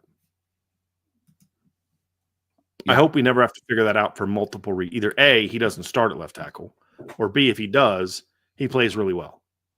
Mm-hmm. So I hope we never have to find this answer out. Agreed. Buy, sell, hold from Insured by Big. Brian Kelly wins a national championship at LSU versus Notre Dame goes another 20 years without a national championship.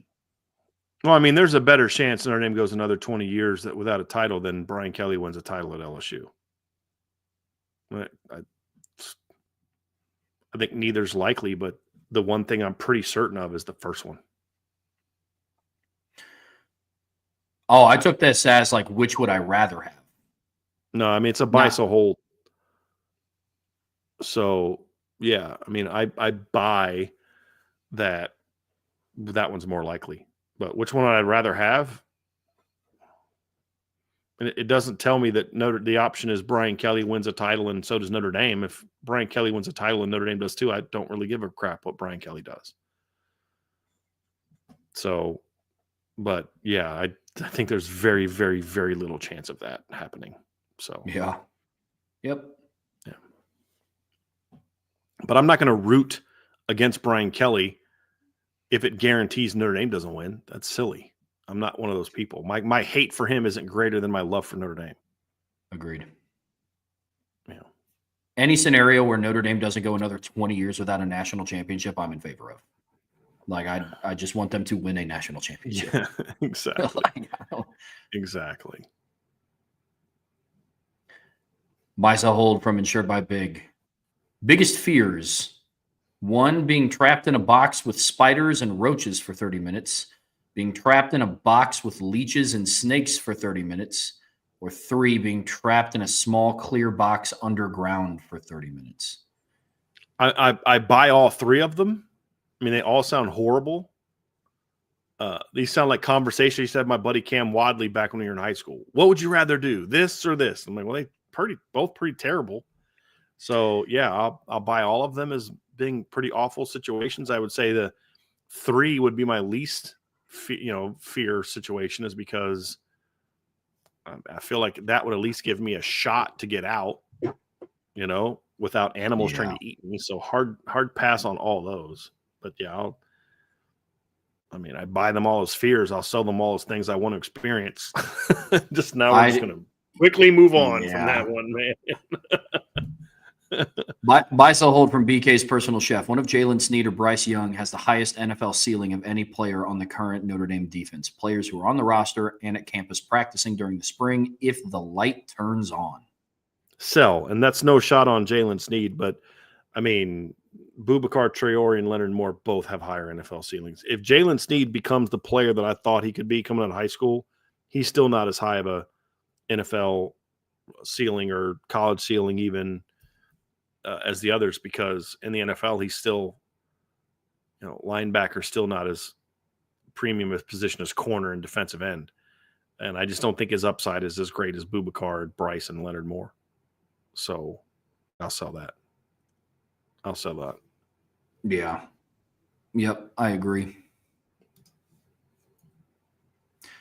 Buy, sell, hold from BK's personal chef. Georgia Tech goes into the Georgia game having only a single loss and having secured an ACC championship bid.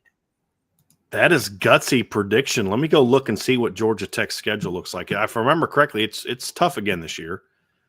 So they got to play at Colorado, home against Gardner-Webb, home against Clemson, home against Temple, at Wake Forest, home against Virginia Tech, at Duke, home against Syracuse, at NC State, at BC, home against Pitt. Dude, if they can get out of September undefeated, that's possible. That's possible. If they lose to either Colorado or Clemson, it's going to be a lot tougher to then not lose another game when you play Virginia Tech at home, at Duke, Syracuse at home, at NC State, at BC, and home against Pitt. Those are all potential bowl teams this year. So that'll be tough. That'll be tough. I'm going to sell that. I'm definitely selling that. But if they're going to have that success, then they've got to, I think, come out of, you got to go on the road and beat Colorado, and then you got to pull that upset off against Clemson. If you can't beat Clemson at home, I don't see how you run the table the rest of the way. Yeah. Thoughts, Trev? Yeah, that submission's juicy, man. I mean, it's interesting. I mean, they got Haynes King and Jamal Haynes coming back. I think they lost a lot on their defense. Schedule, Yeah, it's possible, but it's a tall ask. I'm going to sell it too. That would be tough. It would be a lot of fun though. Yeah, it'd be fun to watch. It really would. Yeah, but I don't. And they also lost some of their play. I mean, they get the Rutherford kid is back at receiver, but they lost Eric Singleton, and that's going to sting a little bit. I mean, that can't be completely ignored. Although Isaiah Canyon's going to be a year older, and I really like Isaiah. I loved Isaiah Canyon coming out. He'll be a year older. They did get a couple guys in the portal. Their offensive line lost a couple really good players, but they got some other good players coming back, and they got Josh Petty as a freshman who's a stud. But losing some of those guys up front. I mean, you lost Zeke Biggers, who was a dude. You lost the Romello Height kid, who was a pretty solid player at times for them last year. The thing I do like about their team, though, Trev, is I think that their back seven on defense could be pretty good. Most of their big losses on defense were up front. Yep. But that's a pretty important deal, And I think Georgia Tech is going to be a good football team this year. It's just 11-1 when you got to play Clemson, and you've got to play at Duke, at NC State, at BC, and then also home against Virginia Tech, Syracuse, and Pitt. And at Colorado. That's a tough ask. It's a tough ask. I'll say this: if they're 10-1 going into that Georgia game, they're going to beat Georgia at home. They'll beat Georgia. If they're that good, they'll beat Georgia. Yeah. Buy, sell, hold. Navy enters the Notre Dame game on November 8th, ranked and undefeated. All right, I like this one. So let's look at Navy's schedule here, Trev. So Navy next year opens the season with VMI. It's a win. They play UAB. Let's give them a win there. They play at Tulsa. Should be a win. Home against Rice. Should be a win. Air Force at home should be a win. At Temple. They're terrible. That should be a win. Home against Florida Atlantic, that should be a win. At North Texas, that could be a tough game. I won't be surprised at all if Navy's undefeated coming into that game. And if they're undefeated in November, they'll be ranked. Yeah, I'll buy that. There's an outside chance that Navy could start the season ranked, like in the preseason top 25 for what they bring back. And if they're undefeated, they will absolutely be ranked. Yeah, so it's a good point. Yeah. I mean, especially the way they finished the season, Trev. They beat a ranked Army team and then Oklahoma late in the year. Mm-hmm. They had the 3-loss stretch. The loss to that's why I think they're going to destroy Rice. Oh my gosh, they're going to destroy Rice because that was such a bad game. Rice was not very good. They just played awful. Horvath was hurt. As long as he's healthy, that's the key to the whole thing, though, is he's got to stay healthy. Yep. They need him to stay healthy this year. Yep. But you are correct. They went, 10-3 last year? Yeah. Yes. They lost to Tulane at home, which was a bad loss, and they got smoked by Notre Dame and Rice. Yeah, I could see that. Because they didn't play a lot of close games last year, Trev. I mean, they really didn't. Do you think about it? No. They blew out Bucknell, blew out Temple, beat Memphis by 2 touchdowns, beat UAB by 23, blew out Air Force, blew out Charlotte, blew out USF, blew out East Carolina. I didn't blow them out, beat them by 2 touchdowns, blew out Army. And the only game that they won that was decided by single digits was the Oklahoma game. And then their 3 losses were all by at least 2 touchdowns. Like Navy didn't play in a whole lot of close games last year. They had one. Think about this. They had 1 game last year that was decided by single digits. 1. They either blew somebody out or got blown out in all but 1 game. That's an interesting one. But yeah, they are such a different team with him banged up. And it's not a shock that their 3 losses in a 4-game stretch will happen to be during the stretch when he got banged up. Yep. So remember, he came into the Notre Dame game a little banged up. He had the hand injury coming into the Notre Dame game. Yep. And then Notre Dame beat the heck out of him in that game. Yeah. Yeah. He battled though, man. 2 long runs in that game. Like he run for over 100 in that game against Notre Dame. No, he had a good game, man. I mean, he comes back. Heidenreich comes back. Teska comes back. That offense could be something. Yeah. Buy, sell, hold from Older Than Dirt. The Blue Gold game will not have a real or semi-real player selection draft due to the player participation limits in force this spring. They won't make a grand announcement to the fans, but it will be an even more coach-controlled scrimmage than in recent years. I don't know if they're going to do this or not. I could buy this as a possibility. Yeah. I think ultimately they will still have it. So I guess let me change. I'm going to sell this because I don't have any reason to believe that they're not going to do that. But I won't be surprised if this submission turns out to be true. Because I also think too is, do they want the players to have to pick? Here's something that's not mentioned. Do they want the players to have to pick? Do they want to put the players in a position to pick a quarterback? That's a good point. Unless you're going to put one of the two quarterbacks on a team. Like that's where it gets really, hey, we're going to put Steve and so on this team, and CJ and so on that team, or whatever, and then let those guys pick others. So like that's where it gets interesting. I don't think they're going to want to have, because you know how much people will read into that. I think that's a bigger reason than anything for why that might happen. Yeah, for sure. Buy, sell, hold. Notre Dame fans will go crazy over who begins at quarterback, even though it will probably be by years in the program and nothing else. That is Angeli, Minchie, then Carr, with Hebert and Rizak getting some late running clock snaps. I'll sell that. I don't think fans are going to go crazy. I think most fans understand that.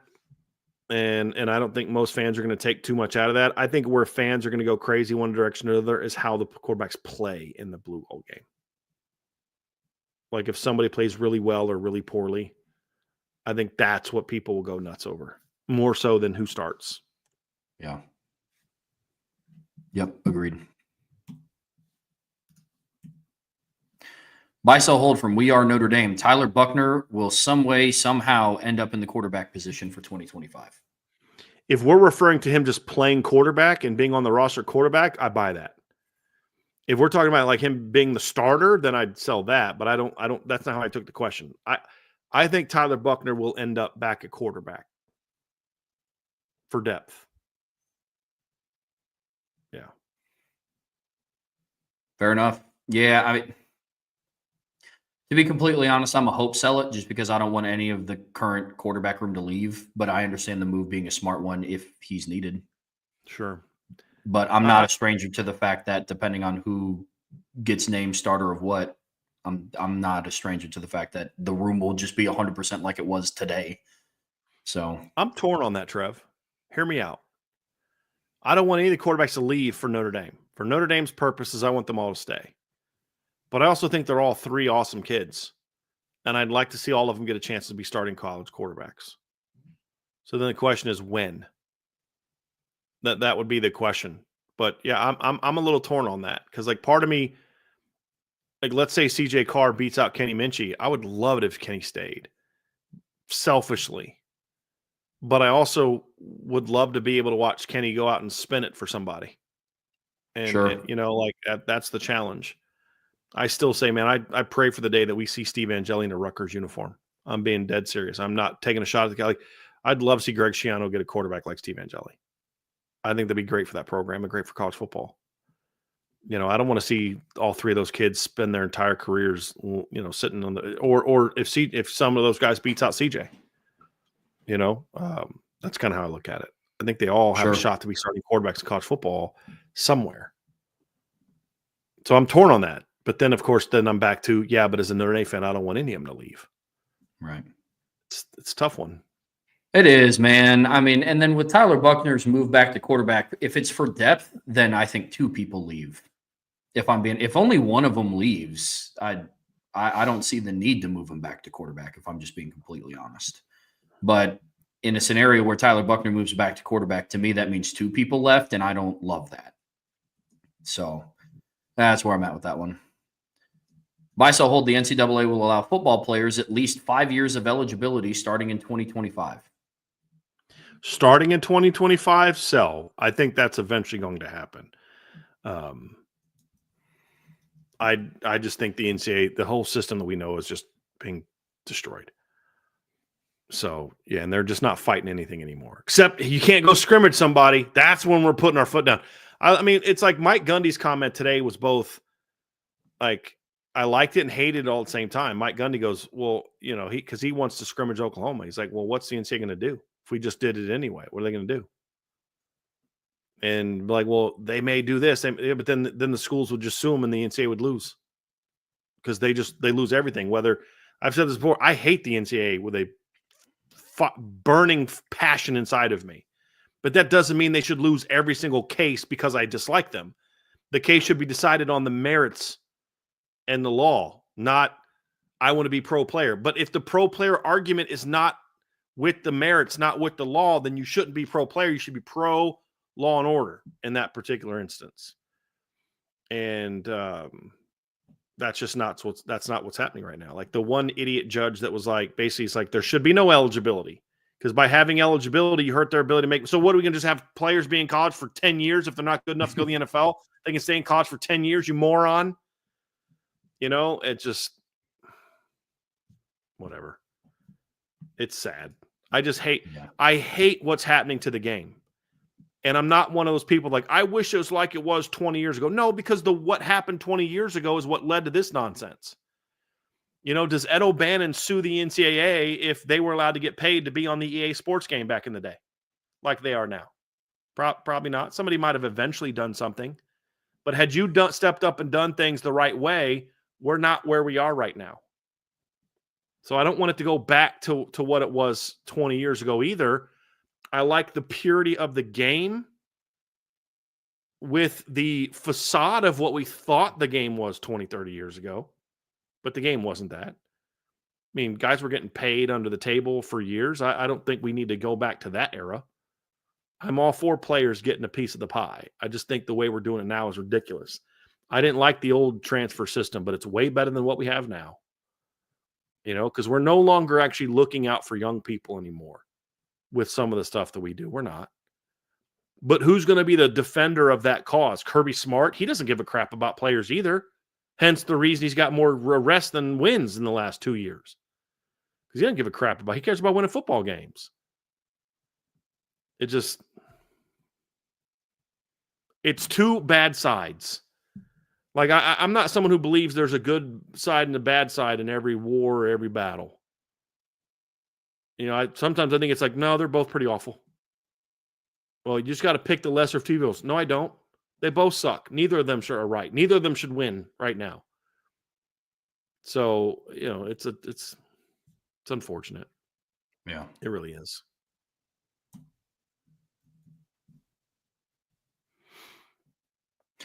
Buy, sell, hold. Buy, sell, hold from We Are Notre Dame. The Big Ten will be the toughest and best football conference in 2025. Sell. I think the SEC is going to be the best league this year. And remember, I was down in the SEC last year, but I think the SEC is going to be very deep and better than the Big Ten this year. I think the Big Ten is going to be good, but it's not. There's still a big drop off between the top teams in the Big Ten and the middle of the road teams, and then the teams at the bottom are still pretty bad. Yeah.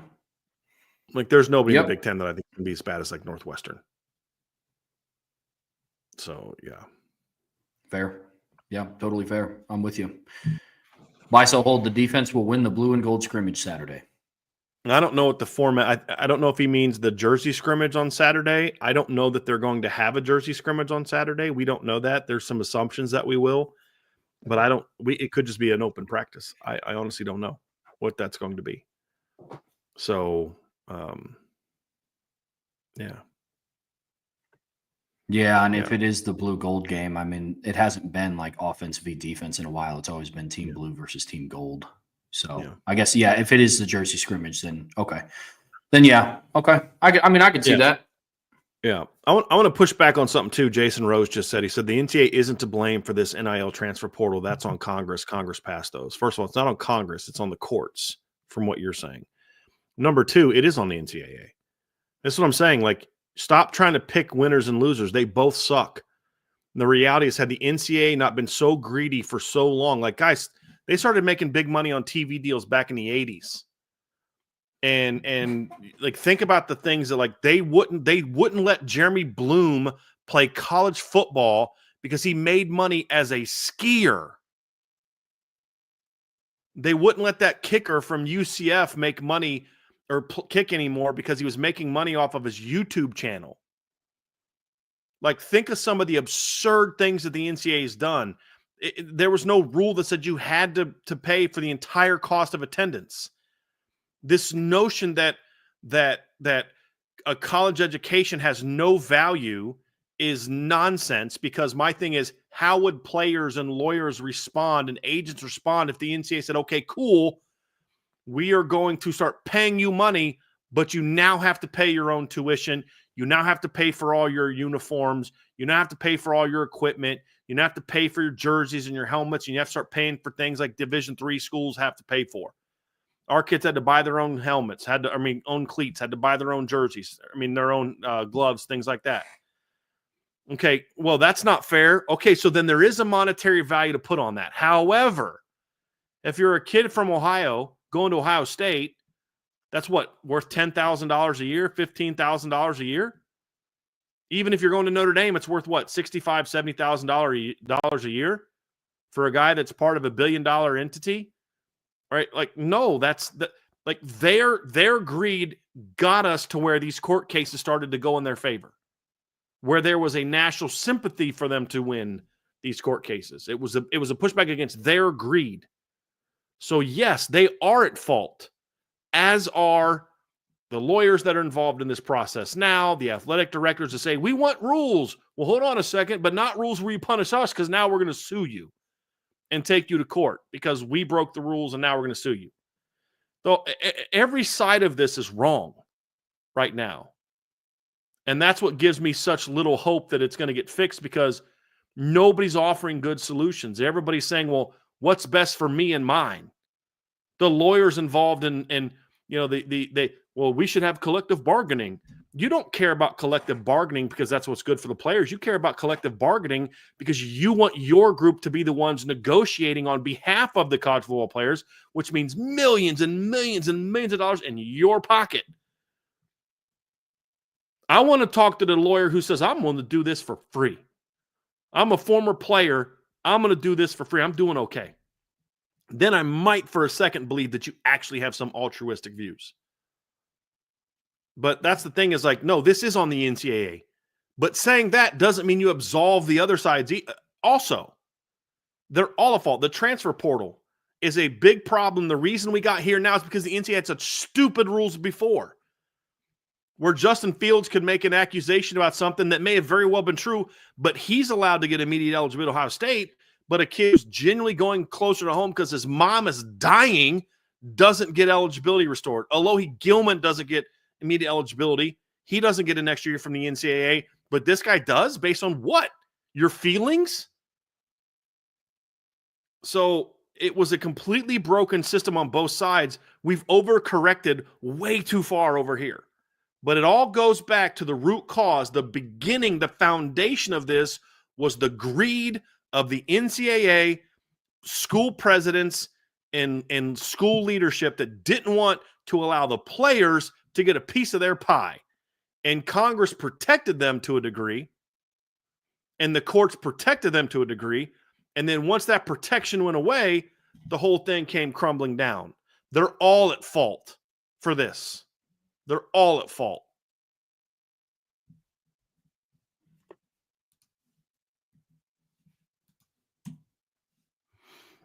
Buy, sell, hold from Ball Peen Shillelagh. Generally, a large amount of player turnover is more detrimental to the performance of the defense than a change of coordinator, assuming equal skill from the outgoing, incoming players or coordinators. Boy, that's a tough one, because that depends on the team. So, like in Ohio State's case, I think they're going to suffer more by losing Jim Knowles than they will losing all those players. Because if Jim Knowles stayed, you've been building that system for 3 years. You've recruited all the players into that system. Yes, you're losing Jack Sawyer, but you're replacing him with what? Edric Houston? Kenyatta Jackson? Yeah, you're losing Cody Simon, but as you pointed out, I think when we were talking linebackers, you're replacing him with what? Arvell Reese? I would argue that the guys that are stepping in for Denzel Burke this year might actually be more talented than Denzel Burke. So I think Ohio State could have kept rolling if they would have been able to keep the coaching staff in place. Whereas if all those guys came back, I still think Matt Patricia would have found a way to ruin that defense. You know what I mean? But in seriousness, like it's the coaching change. If you're changing systems, can be more detrimental than losing players and then replacing those players with guys that have been in the system for at least a year or two that are talented, that you recruited to fit what you're going to do. I think that is much easier. That's why Georgia wins every year. Bama wins every year. Ohio State wins every year. Notre Dame's now winning every year because they're just reloading. They're not rebuilding every year. Now, for other teams, Trev, that's a complete opposite answer because other teams aren't built to be able to lose that many players. So Indiana goes out and loses 9 starters off defense, 8 starters off defense, the way Ohio State did. They didn't. I'm using an example. They would have a much tougher time just reloading, even with the same coordinator, than Ohio State will or Notre Dame will. So that would be my answer. So I'm going to sell that, I believe. And this final one, that's actually our final question, Trev. This next one. It's same proposition, but for the offense. Offense, I kind of feel that player turnover is more impactful to the offense than the defense, Trevor. Because I feel like with offense, if you have a large amount of player turnover, you now have to most likely put an offensive line together again. And that's a position where continuity is more important than any other position. So I still think losing a coach can be more detrimental than losing players at a top school. But I would be more open to the argument on the other side of the ball. I think if you lose 3 of your 4 starting defensive linemen and you've recruited well, just plug them in. I mean, go get a portal guy. You'll be fine. You know what I mean? Like, you're going to be okay. Like, I think you can much easier replace those type of guys at a Notre Dame. Offensively, you lose 4 of your 5 starting offensive linemen. You're going to have a hard time keeping things rolling quite as effectively, even if you're replacing them with guys that are in your system. It's just a little harder, in my opinion, to do that. Yeah, I mean, for me, this just depends on the school and like the philosophy of the head coach, because like now, even at some top programs, it's just teams are now just seemingly built through the transfer portal. So I think your ability to recruit high school players is a factor in this one.